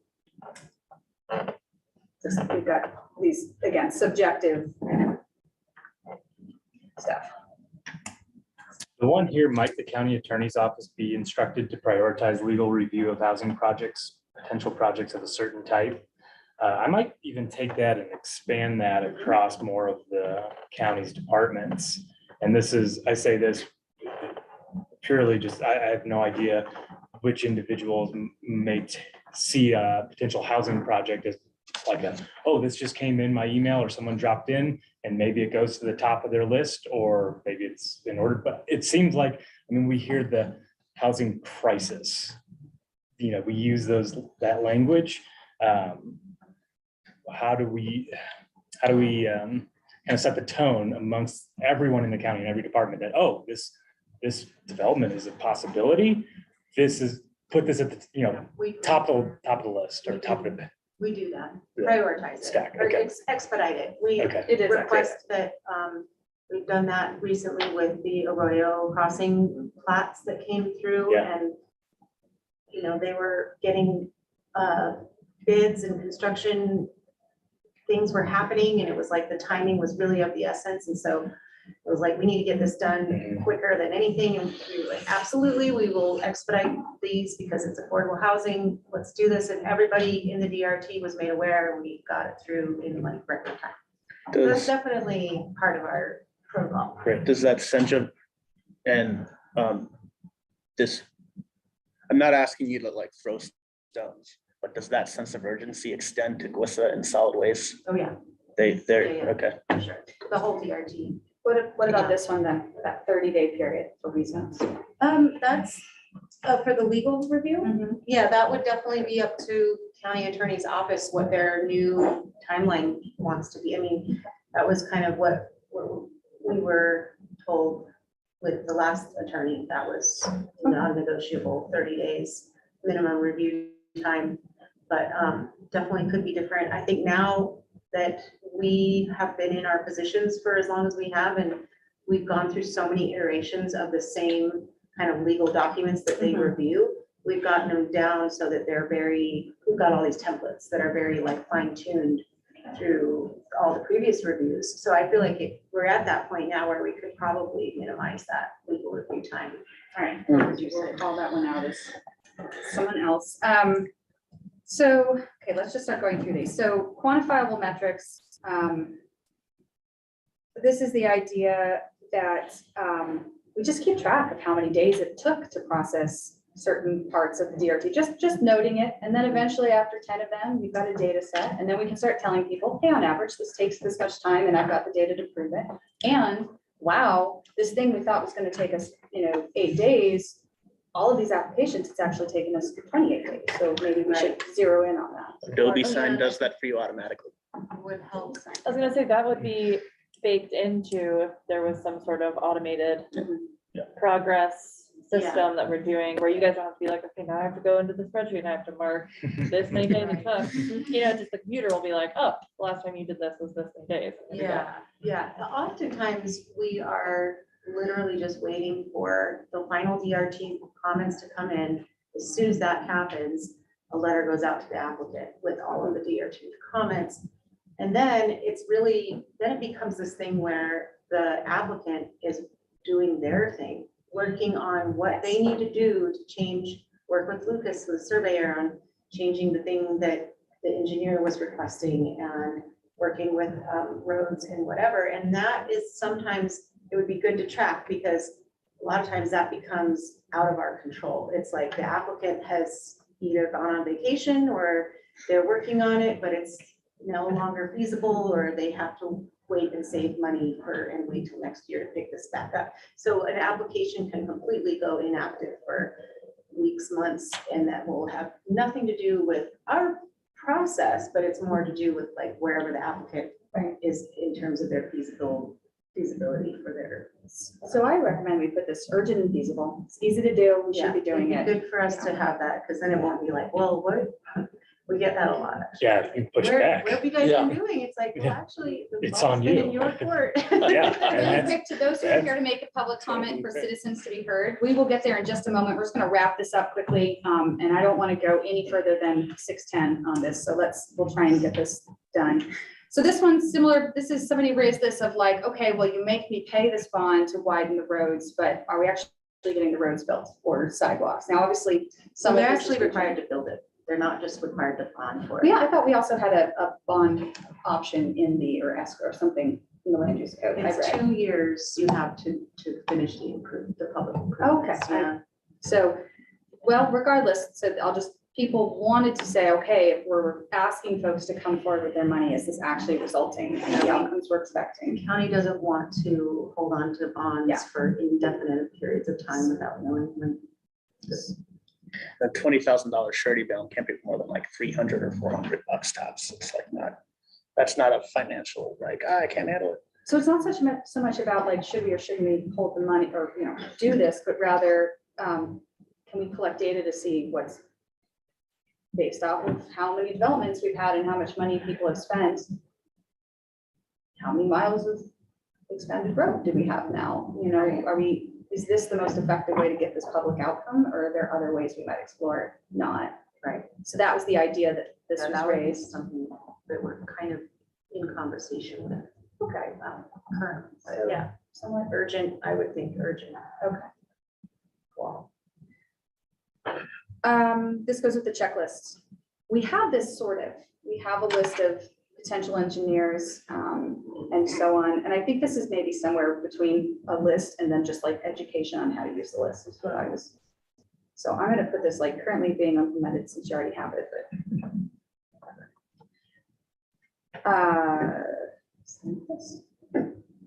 List of people. Okay, regular town halls, and I asked the person who suggested this, I called them over the week and asked for more information. And what they said basically was like, look, just make it easier for us to get information. Don't make us have to like fight for our life and pay a ton of money until we finally run out of steam and just beg for answers now. That's, that's not exactly what they said, but the gist was like, I don't want you necessarily to have to hold a workshop, but just give us a way to interact with the people who might be able to help us. Let us ask questions. I don't really know what to do with this one, because I think more communication is great, but Come to we have public meetings every 2 weeks, and then currently you have an open door policy. Yeah, you're in a our government office, so- building. Yeah, I would just say to those people, like, give us a call or come in and make an appointment. We would love to talk. and I don't want to fully dismiss the idea, because I do think there's something to, how do you make government more accessible? But also, yes, you can come in, so. Is, education. I won't slow down too much really quick, but is that like, is there any specifics, biggest specifics on the kind of things that they're having questions about that they're not getting answered? I asked them, and they said it's not so much that they have a specific question, it's Right. more that they want to understand what they don't even know. That's kind of the idea. Okay. And And I think, based off of their feedback, they were glad to have had the workshop on Wednesday, so it could have also have been a reflection on more of those, please. So, expand the details in our fee schedule, calling out variability. Not all of that variability will be known, especially at the start of a project, so I don't know how feasible this is. And I wonder too, if people get confused with the fees that we charge for the application versus the development costs that end up getting tacked on to, once they find out they have public improvements that need to be provided. So I think that might be the big shocker for people. It's like, oh, it was just a $700 fee for the application. Oh, I could do that. And then it's like, oh, but now Rhodes is telling me I need to spend thousands of dollars on a road improvement. So a maybe more feasible approach here would be, could we share for similar projects what those costs were? So somebody who's in the planning phase could say, oh, here's a project that looks similar to mine, and they ended up having to pay X dollars for this, this or that. Yeah, having some cost range estimates would be nice. Estimates. To do a better research, and then it would also have to put a disclaimer that, like, if it ends up being Yes, completely right. different. Exactly. Or not. This is no guarantee of cost. Some terracotta pipes down there, guys.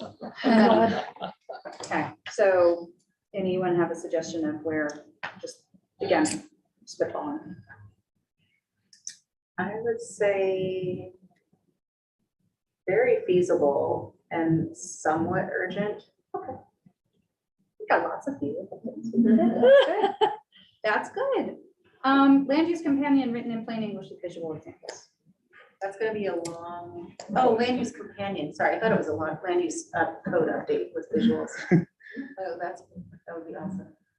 But like a pamphlet type thing, yeah. And there are examples out there. There's a term. There's ones we saw, Rossi. The ones we saw, and Douglas County has a great one. I've seen, I'll have to find, there was reference to some like There's, we should create these for people, this is great. And it was like a planning almanac, but that's not what it was, but it was something like that. We actually used to have some, but they were outdated, so then we're gonna start to update those and just got So maybe like to the back of the priority. not as urgent, but more feasible. Yeah. And a couple more. Oh, This one kind of, we've already got subjective language, so I'm just gonna group that with the other subjectives somewhere in here. Okay. Might some infrastructure standards be eligible for administrative variance? Oh, this was the idea of, so I would say hard, but not as feasible. I don't know. Tricia, Yeah. this one's more for you. this was probably somebody thinking about small developers, but yes, it might not be feasible.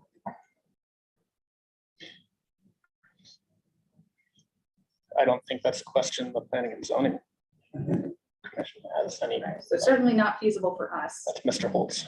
And That's not me.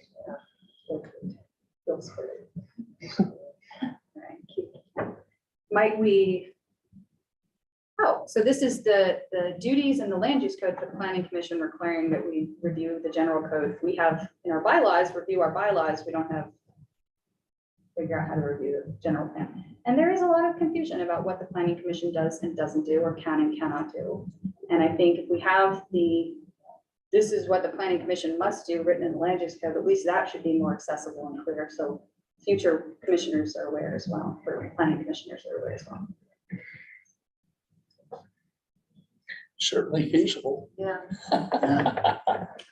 Do we have to wait until the new year to I think that's a great idea. do that? I think thought that when we was- kind of reviewed those things a few weeks ago. I was like, yeah, okay, that was good. I didn't know that stuff, so. And I think I'll say, like, codifying the responsibilities is the easy part. Making the time and figuring out how to do it. Some of it actually put a little left on the feasibility scale, but yeah. And the annual review of the general plan, that was big. That's like not, that's a lot of work. Yeah. Well, if we went down the list of subjective, I guess it said justifications review, not and revision. said, so. where has the character of land use changed in Grand County? Here, cool, let's look at that. You know, for example, there might be a way of approaching it, but it's, yeah, I hope it's not a full. That's all we do. The more we do it, like we do it every year, it won't take so long. It's the fact that we haven't done it in 10 years, you know, that's why it takes so long. And if we're familiar with it, we're reading it every year and we're like, oh, okay, and we split it out amongst ourselves, you know, divide and conquer or whatever strategy. I think I think that would do a lot for us. I don't know. So 4 more, this one, I don't know what the first one was.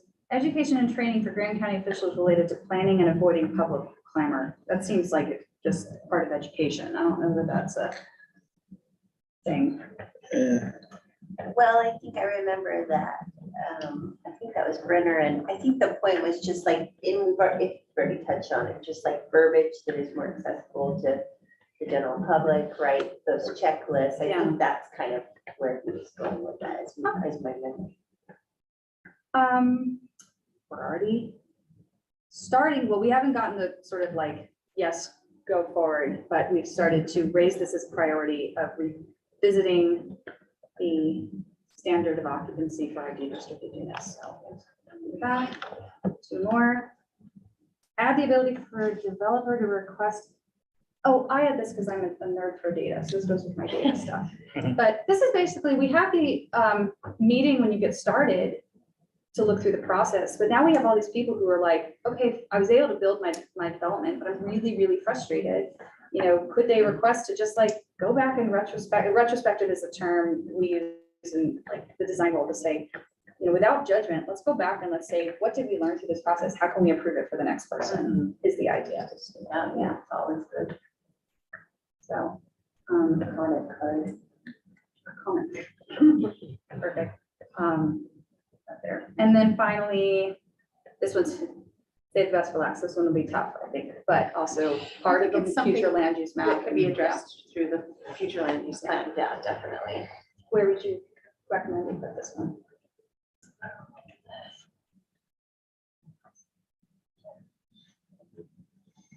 I feel like it's already Yeah. being implemented, because we've been. How about all those overlays? We don't really have height and density. I just feel like, well, not being implemented, but sorry, in process, what's the one over to the left? Great. No, Norwood guy moved it. It's currently being implemented. oh, okay. In progress. Yeah. All right, well, thank you, everyone. So that kind of takes the output from that meeting. And, you know, if we're gonna have a workshop, we should close the loop. We have draft, very tiny text thing I will circulate for those who want to provide some comments and edits. We'll have staff make edits as well after the general session. We'll do the presentations on county commission, and we've got the outcomes of these opportunities. Awesome. All right. Any final words before we move on? Thank you all. Thank you for everyone for the time. Thanks for doing the hard work on it. Yeah. Yeah. Right, so it is 6:14 and we will have citizens to be heard. If you're here to make a comment, now is your opportunity. If you could put a comment in the chat box on Zoom, and we'll call you in order and you'll have 3 minutes for comment. We'll ask that you state your full name at the top. We don't want to do like back and forth and questions right now, but if you do have any questions specific to that workshop or the exercise, contacting planning and zoning staff is the best way to get your questions answered. But is anyone here to make a comment? I'm here, Emily, but I, for some reason, cannot figure out this little chat thing. Okay, no, that's fine. Well, you're welcome to make a comment. We can hear you just fine.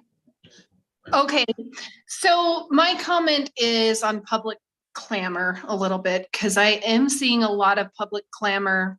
I know a lot of you guys just spoke on that you don't think it affects, but from my view, I am seeing it affect.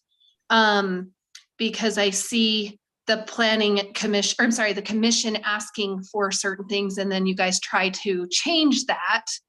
And then it goes back and forth. And so I'm trying to understand that. The other thing that I'm looking at is when I see people do like they propose that they want to do this project, and then they get to say yes or no. I have a question around, or I have a comment around that. So when I purchase a house or somewhere, I have to go through a due diligence period to find if that makes sense for me to buy, what can be built around it. Like for instance, like the Community Rebuilt just purchased the house across from their other ones up by on the way up to Sand Flats and the end of Mill Creek. And what I was looking at is I'm like, that's going to be loud, and you already know it's going to be loud. So is there any way that you guys can maybe take a look at dates? Like, this person bought this at this time, they had a due diligence period to know what could be around them to then maybe affect some of that. I don't know if that even matters, but I'm just looking at it from maybe a consumer standpoint, recognizing when I purchase something, I know what I'm purchasing. And then I can understand public comment whenever you change the code and say, well, now this can go in. I can understand public input at that point because something changed. But I'm not understanding why we are super concerned about things when that was what they purchased to begin with. Do you see what I mean? That's my comment. All right, thank you very much for your comment. Is there anyone else who's here to make a public comment during this Citizens to be Heard session? I see, Bob, you, I think, had wanted to make a comment. Are you still there? And Emma are both people who are on our Zoom chat. Oh, Bob, came off. okay. Your mic's on. Yeah, we appreciate having attended the meeting last Wednesday and the codification of your outline, which I think this has been very productive. Our hope is that the items that are being implemented as it relates to density, parking ratios, height of buildings, and so forth can be reviewed and implemented sooner than later, which allows for opportunities to move forward with particular projects. Thank you very much for your comment. And Bob, what was your last name? Tippetts, Tippets. Thank you. All right. And Emma, were you here to make a comment during Citizens to be Heard? Oh, no, I just missed the meeting on Wednesday. And so I was just, I don't know, observing, seeing what's going on. That's great. All right. With that, we will move on to our staff report on the future land use maps process. Okay. So the staff report, as if you've seen it, it contains a lot of information, a lot of links to maps. But I feel like these are all pretty important to review and kind of making some big decisions and recommendations for the future land use map. So I want to go through those, but I just want to preface this whole process just to say that, you know, any kind of discussion on where we're going to put higher density or maybe reduced density is all kind of, it's nothing that is going to be implemented on the zoning map right away. So it's not like this is gonna, if this does get approved the way that it will, it'll be a totally different iteration by the time it gets to the commission. with the public input and all of that, but even then, it requires, it's just a future land use map, so it goes in the general plan.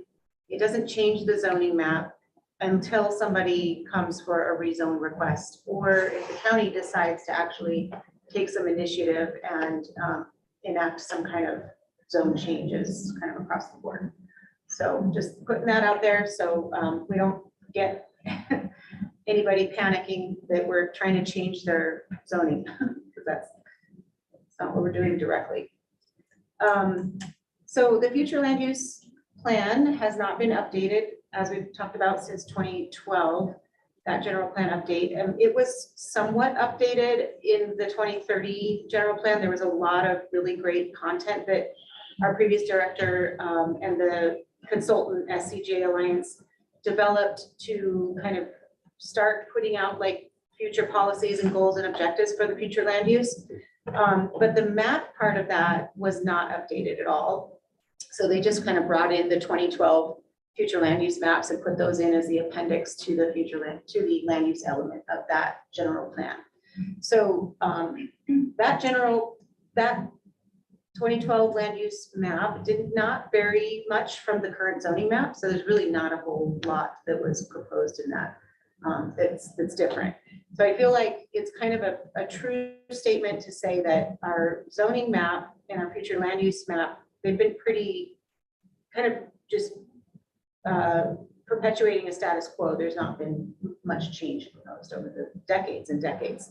So this would be a big opportunity to kind of address some of our biggest land use constraints. I feel like the split zoning along highway commercial has always been very difficult to deal with for people, not really understanding like why they have a small strip of highway commercial on their property, but it's not even usable because it's only the front setback is the amount of width that they have and they can't build in that.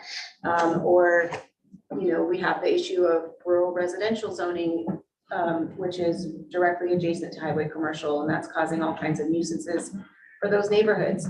So the future land use map really has, can address some of these big issues in providing buffer zones and also the big thing of providing, you know, diversified housing opportunities. So that's what we're talking about here. I'll just start by looking at our current zoning map. I'm going to share my screen.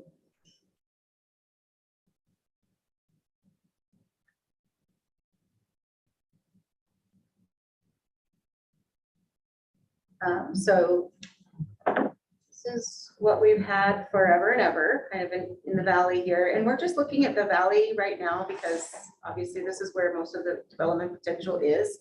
Thompson Springs will be kind of a stage 2. And we want to address the replat before we get to the zoning anyway, which the replat will be starting to work with Lucas on very soon here. But anyway, so we're just focusing on the valley. The light yellow is rural residential. That's 1 acre minimum lot size. That's pretty much the majority of what we have. And that creates, you know, your kind of typical single family dwelling lots. And in order to really diversify and provide a different levels of housing for different levels of income, we really should be looking to kind of diversify what we have on the ground for zoning and densities. So the idea would be to kind of bring some of this up where it's appropriate and based on levels of service and where we have our minor and major collector roads identified in the UTMP and kind of where there's already existing development that is changing the character of that area already. So if there's already density that's happening in rural residential, maybe that's an area where we could expand that and identify it as higher density. So for comparison,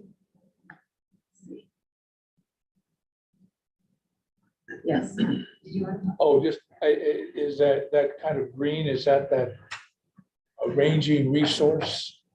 The range and Designation. grazing is the green zoning, yep. Is it the new though, is there a potential In the ranging and range and resource? resource would be the difference. there, yeah, Yeah, yeah, and I'll get to that. yeah, just curious. Yeah. So this map shows what's on the ground today. And we basically did this through figuring out what the current land area is for each parcel and creating kind of a heat map per se for residential density. So it, the lighter the yellow, the bigger the lot. And then when it gets into that orange zone or orange color, deeper orange is higher density. So you can see like right here is Arroyo Crossing. That's where we have a bunch of those small lots for the planned unit development that they have there. And yeah, and then of course we have our commercial zoning, and the pink is like overnight accommodations and that kind of development. So it's pretty, it's dotted, and all of the blank parcels are vacant, undeveloped. But it's very kind of, I don't know, there's not a really solid pattern that you can see. I feel like it's pretty all over the place. So, because somehow, down here in rural residential, we have lots that are, a third of an acre, where they really, so I don't know how that happened actually, but before my time. So, yeah. So this is useful to kind of figure out what's on the ground today and compare that to what we think might need to happen in the future. Then we have our land use designations, our future land use designations. And these were drafted prior to the workshops that we held in the fall, and then they got revised numerous times after that, kind of through that process actually. So one of the ideas was to have a new residential zone called country residential, which is the 5 acre minimum, but it wouldn't apply to the entire unincorporated area of the county. Whereas right now, range and resource or range and grazing does apply to the whole county, and it's a 5 acre minimum all over the county, which doesn't, normally you wouldn't have these huge areas where they're not going to be developed with that small of a lot, minimum lot size. You would have 20 acre minimum, 40 acre minimum when you're talking about resource areas. Parts of our desert, 5 acres is good for like a quarter of a cow. So, Right.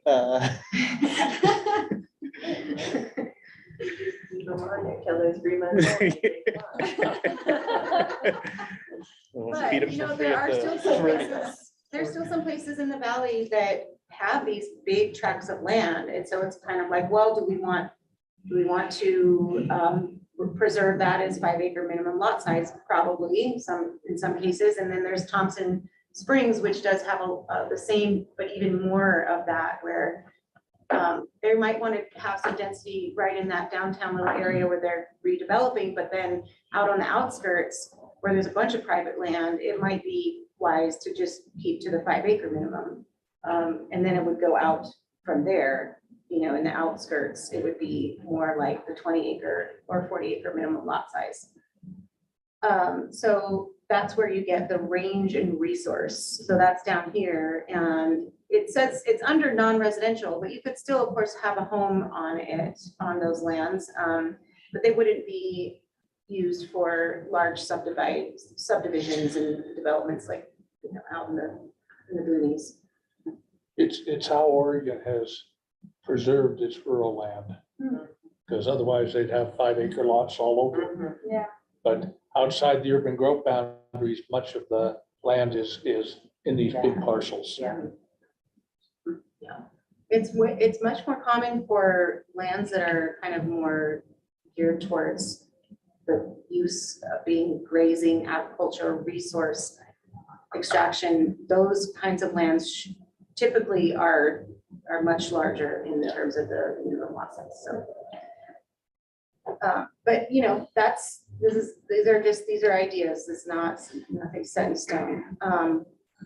So when we go up from there, rural residential would have 2 different levels of density. 1 acre is our most common, but then we thought there might be some areas where 2 acre minimum could be appropriate to, kind of have that variation of density as you move from the kind of core out to the outlying areas.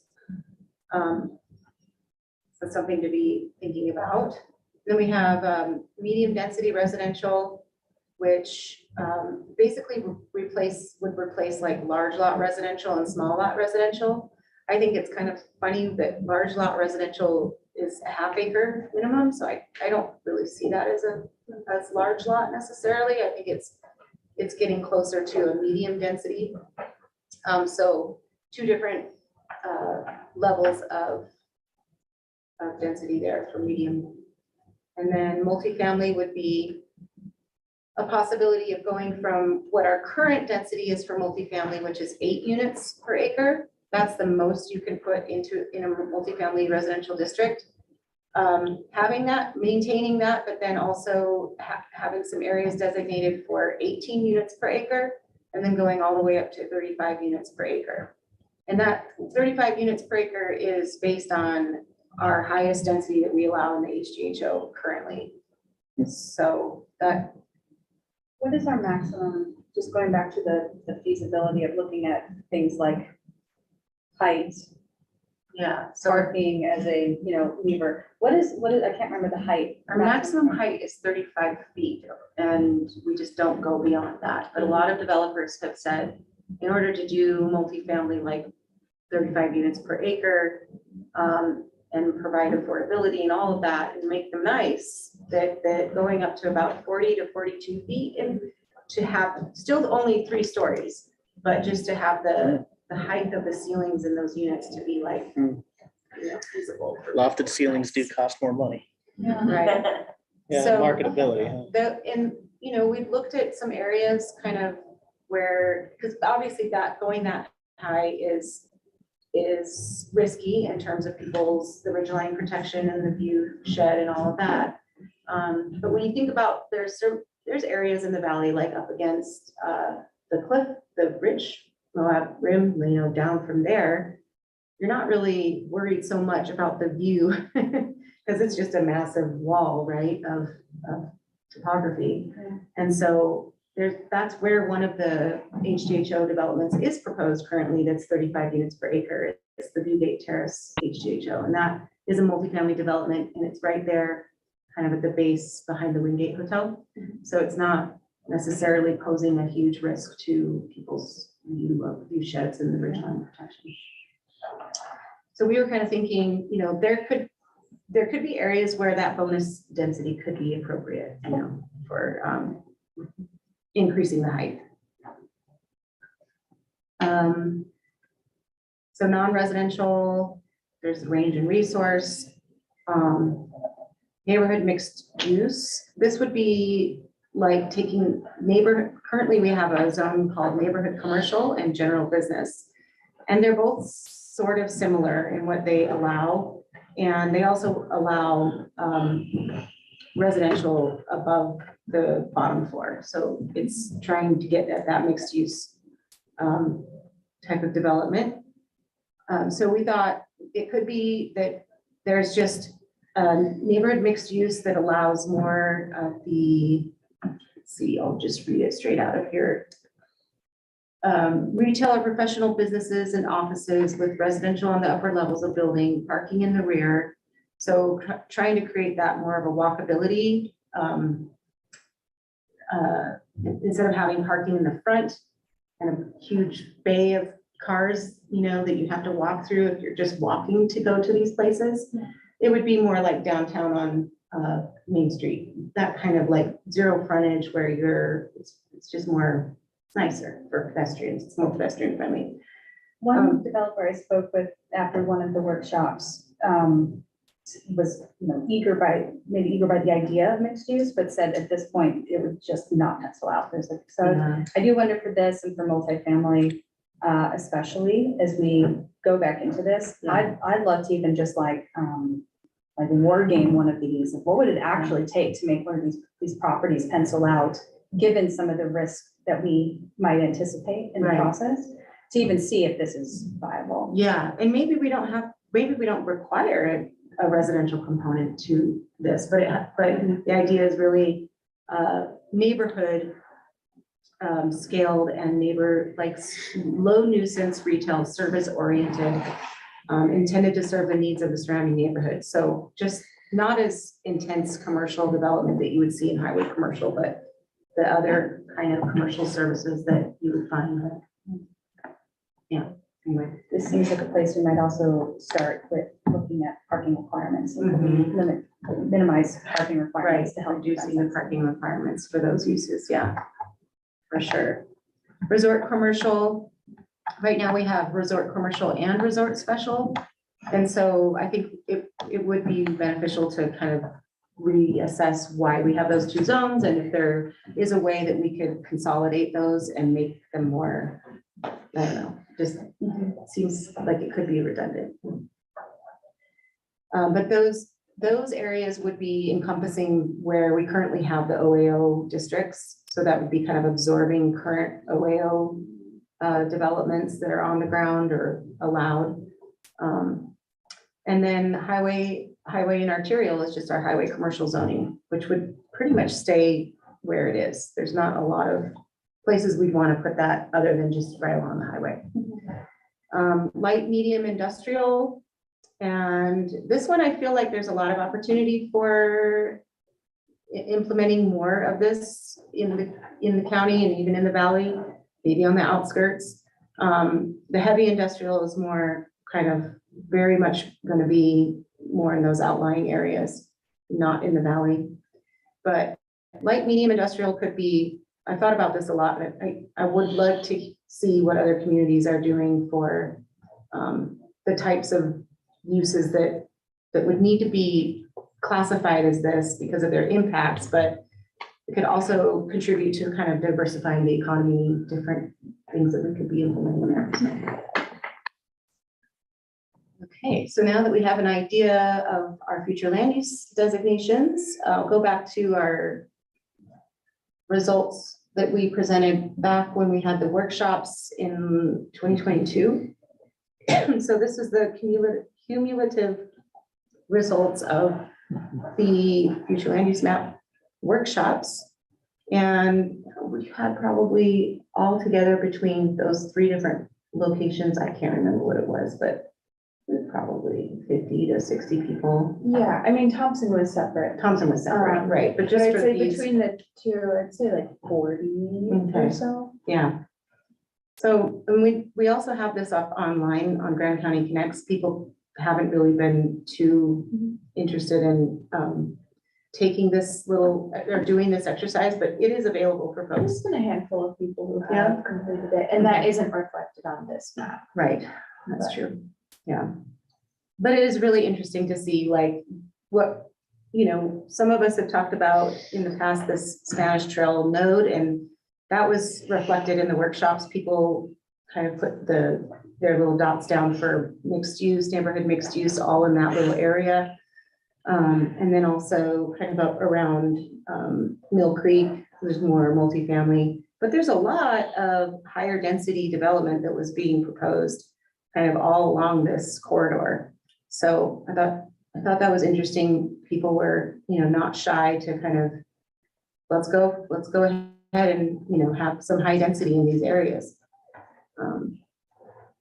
I could have seen it the other way around where everybody was just putting light yellow dots everywhere. We don't want any change. So I think it was kind of impressive to see that there was some change being proposed at those workshops. There's a lot of rentals near those orange dots too. What's that? I said, there's a lot of rentals near those orange dots too. I live in one of them. Okay, yeah. One thing I wonder about is the very large triangle on the bottom down there, and then the one just below it. So my neighborhood is just to the right of that, and those are Sitla properties. And I wonder if this might be the right time to approach them and say, if the state has a vested interest in housing projects, is there an opportunity for us to work with you to figure out what type of housing projects could pencil out here that could both, create local housing and also be viable for your investment strategy or whatever they're using. Right. Those are two really big lots. We've serious. got, It's on the floor. that larger one, I don't know how that would manifest in the plat in terms of the buffer zone, but like that's Rim Village just to the north. Mhm. Anyway, I just want to call out, like, those are two very, very large parcels in the county. Yeah. Not out further in the outer reaches, and I could see this as an opportunity to start that conversation. Definitely can't hurt. Can't For sure. It is the right time to have that conversation with Scylla, with what they're talking about up on Capitol Hill in the legislative session and direction they're getting from the land board. To like make that phone call sooner than later. Yeah, I think that's what I'm thinking, but and you're seeing that shift, and the governor's office has been very adamant about the priority of housing. So anyway, just something to. Oh, definitely, yeah. Yeah. We have, I've been wanting to reach out to our local Sitla person. She's the Grand County, or if it's San Juan County or both. But I know there's a big Sitla project being proposed in San Juan County, so I've been wanting to get my hands on like the actual development site plan for that to see what that looks like and how it would tie into what we're thinking about for just across the border. Yeah. Yeah, definitely. Okay.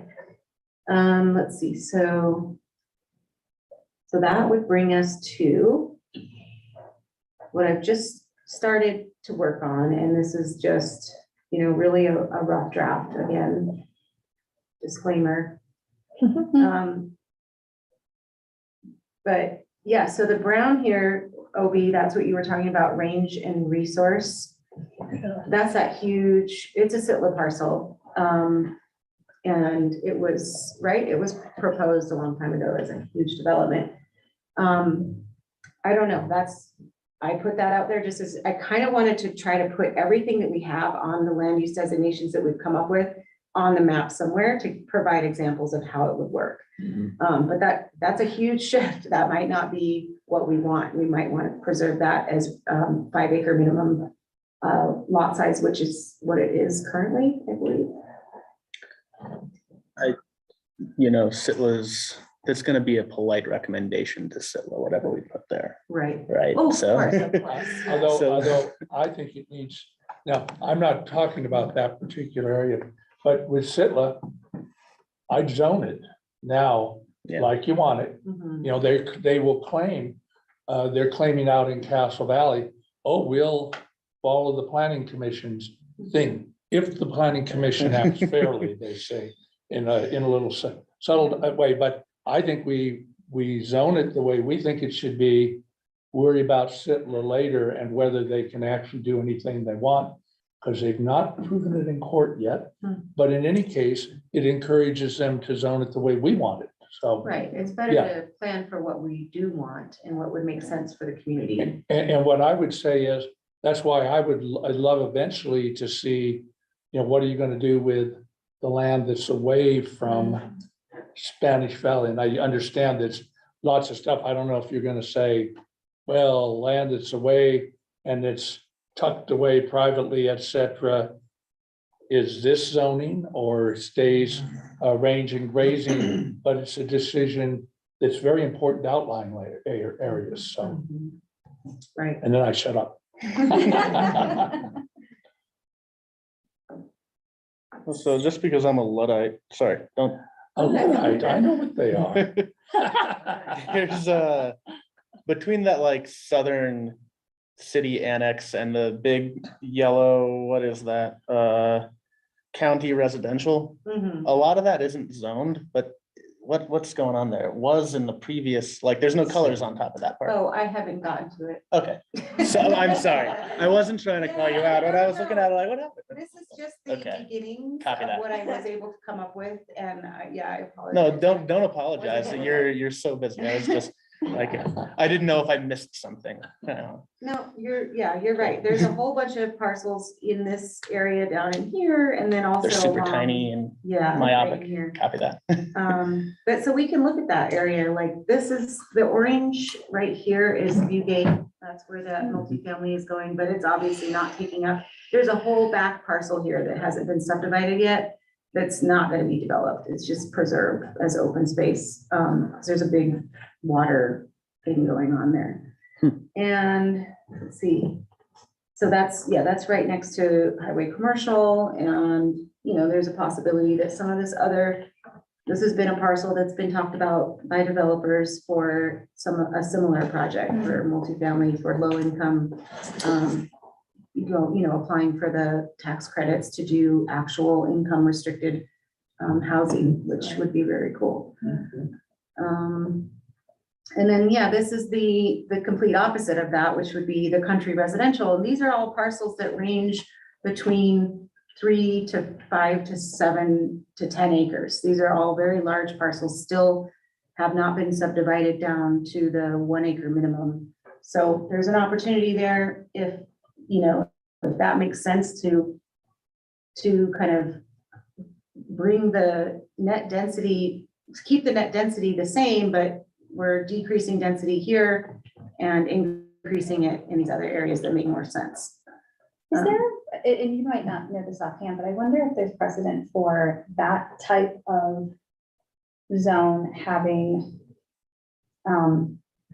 what I'm trying to get is like, rather than, hoping that some covenants allows for some kind of smaller subdivision sometime in the future, saying, lots on this size or above could have multiple external ADUs on it, for example. Mhm. I wonder if there are ways to soften any potential additional density so that it wasn't a dramatic shift for the folks in the area, but also make it viable and easy for those who do want to opt into that type of, Right, it's like so incentivized a Mhm. down zone or something like that. yeah, Yeah. but without having to like fundamentally shift the zoning to allow for well above, 1 acre to 3 acres, internal ADU, external ADU, or up to 2 external ADUs with blah, blah, blah. Is that something you've ever seen, or I realize a lot of communities like ours are in new territory, but. Right, I don't know if I have. I'd be curious Look about into it. that, and I'd be curious to talk to, communities like, even Park City, where they're surrounded by some larger parcels and, Mhm. how they're handling it. Yeah. Yeah, this is kind of the crux of it when it comes down to making these decisions based on, public input, what's on the ground currently, like this is Arroyo Crossing, so that already is dense residential development. This is actually the current zoning that's here now. It's general business and mixed use. This is actually one of the only places we have currently that is designated as mixed use. It's only 8 units per acre, but it's not being developed. So I don't know, I've always wondered about these parcels here because there's a lot of potential there. I know who owns them, but. Oh, yeah. Tell them to give I'm us a sure call. they're waiting for the opportunity. Yeah. Come on. Yeah, so I tried to create the mixed use idea down in the Spanish Trail node that we've identified, and then kind of radiating off of that, some higher density and then getting, kind of trying to get down to that lower density as you go out into the valley, further out into these areas. But yeah, these are the kinds of things I would love to have maybe at our next meeting. We originally were gonna have like the workshop for you guys, where we're gonna have the big printout and you would put your dots everywhere. We could still do that, or, just have maybe a starting, something like this, and then kind of just have a big print of it and do something similar to that. And yeah, it's a big undertaking in terms of making these kind of. You went to the Thompson one, In the Grand and the Canyon. Grand Canyon, you were at least one of them. Thompson one and the one down in the Spanish Trail, whatever it was. I was at 2. Did anyone else have? Or degenerates over here. Could members of the planning, well, anyone really duck into your office We're in the Grand and Canyon. put dots on a map? Maybe. Yeah. Great, Yeah. so We can do it online. you can do it You can do it online. online. That's true, Lisa. Yeah. Some of the big things though, too, that I want to mention on here is that these areas in green are, they're put into a conservation easement. And then there's also the golf course. So, Right. and it's not crazy to think that this could be an open space zoning district. because it is perpetuity in, you know, protected. I don't know about the golf course, but it's owned by the city. And there's also these other areas that are owned by the city that are used for some of their water infrastructure. And so I thought about why couldn't we have a zoning district that we would create out of this that could be an open space district and just call it out, because it's silly right now. This all is rural residential. This is never going to be developed for housing. This is all the Matheson Preserve. So, you know, it's kind of like trying to bring what's on the ground and the reality of it into our current zoning structure. So you mentioned a possible workshop. I know that you have had a ton on your plate. You have another developer coming in, or excuse me, planner coming into your office. What is the realistic timeline that you see? What is the best next step from your perspective? Well, I would say just at our next planning commission meeting, if we want to just continue, I can try to come up with some more sort of sticking points and things that we need to really get down to discussing and making some tough decisions on. And we can have more of a focused discussion on those items. And then this could be fleshed out a little bit more by that time as well. And then the other thing is I'm pretty sure I'm figuring out now how to get GIS on my laptop. And that would be cool to be able to kind of at the meeting, you know, if we need to move things around while we're doing it, I could create a different version, something we could just kind of play around with at the meeting and change things up. So I'd be curious to see a version of this map with like the HCHO Oh, yes. eligibility zones laid on top of it. Yeah, that is actually part of the staff report down here. I saw the link, Yeah. but I wonder, Yeah. like, to be able to turn on that layer and off. And Right. See. Yeah, we could do that for sure. I do have this all in GIS, so I could just bring that in. But yes, this is definitely informative, and I think we should use this as kind of a baseline for a process that already took place to identify higher density areas. Not knowing what type of changes we may see in state code coming out of the legislative session, but knowing that there is some potential for language that essentially makes this the governing document for land use decisions beyond what it has been. Right. I do see some urgency here, and I wonder, you know, generally speaking, we wanted to get something before a future vesting date of like May 1st and work backwards from there. What that could mean for, we know we're going to want to have some sort of town hall at the planning commission level where people can come and see maps, Right. submit We comment do wanna before have- our public hearing. Yeah, public input. My guess is there'll be, in addition to the public hearing and the decision, possibly one additional public touch point with the county commission. So that's 5 weeks already. Yeah. So can we maybe work backwards from Yeah, that and then say, Great idea. Okay. Yeah, because we really did want to try to wrap this up like by summertime. yeah, There's a need for that. well, for we sure. see participation fall off when people's seasons kick in, so the sooner, and, you know, just from having lived through the experience of the HCHO eligibility map adoption, you know, the reality is unfortunately, most people don't have the bandwidth to pay attention to things like this until it gets to the point that they are getting prepared to see what's on public hearings and on agendas, and it's scary when you see, you know, Yeah. changes, even if they are not immediately applicable, right? You know, it's a very scary moment, and so how can we just be as proactive as possible to, Yeah. you know, both educate but also listen? Right. For sure. Yeah.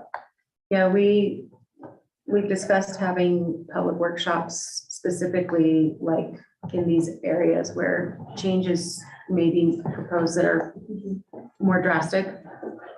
So I think that's definitely more focused group kind of workshops with those residents in those exact areas is what we were hoping to do. So could we get for our next meeting a draft timeline like we did for the general plan, where we say, Yeah. okay, if we say we want county commission adopting this on X date, and we want to have all these other things, yeah, Yeah, I think that would be that'd very be helpful very helpful. for me as well. Yeah. Cool. So maybe we can do that and look at that at our next meeting. Okay. And if the county commission had any input of additional touch points they'd want to have or comments on timeline if you wanted to ask at the next meeting and let Lisa know.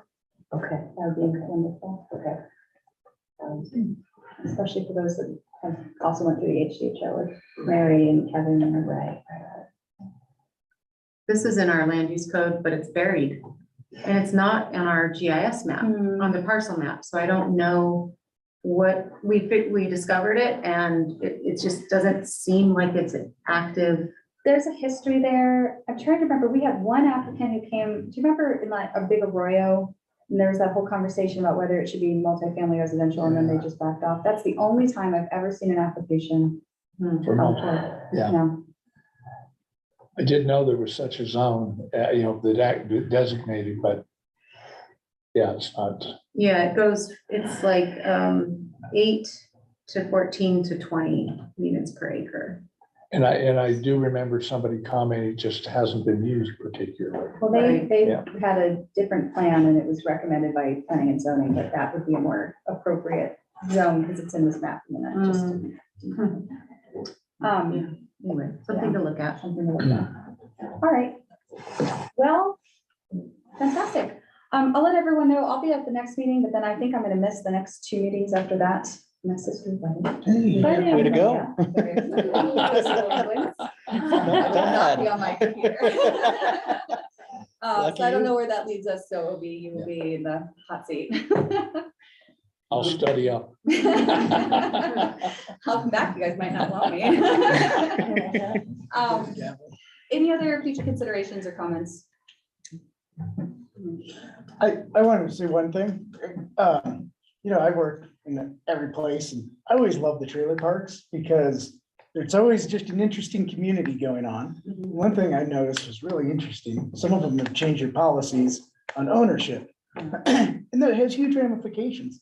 Like, there's blank spots in Grando right now because people, like most people, don't have a paycheck in their bank account. And they're not getting housing because of that policy. And I just wanted to throw that out. I'm like, oh, some people are selling their places there and they can't get any money for them. But there's also places empty because like your working class person just doesn't have the money to buy a place. That came up at the workshop. Yeah, they've been raising their rates and changing their rules like crazy. yeah, but what's funny is like somebody can't get housing in there because Yeah, they can't afford the exactly. trailer to put it in there. Yeah. And so like, I just thought I'd throw that out there, something to think on, like, when we talk about ownership on HDHO and stuff, I'm like, oh, hey, here's a real example of how some of that works. I don't want to belabor the conversation, but the definitions are very high level at this point. They're not associated to like a specific use table. Could we maybe see a draft? Yes, You know, use but table. manufactured housing development right now is so out of reach for anybody in the county.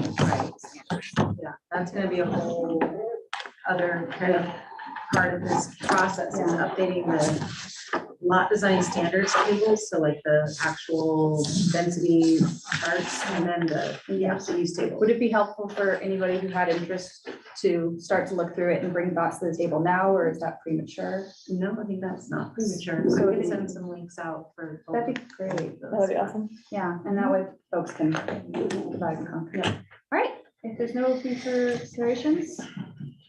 I'll move to adjourn. Okay. Second. All in favor? Thanks, everyone. Okay. Ooh. Ooh. 13-hour day. folks. I know. There you go. Just doing the math myself.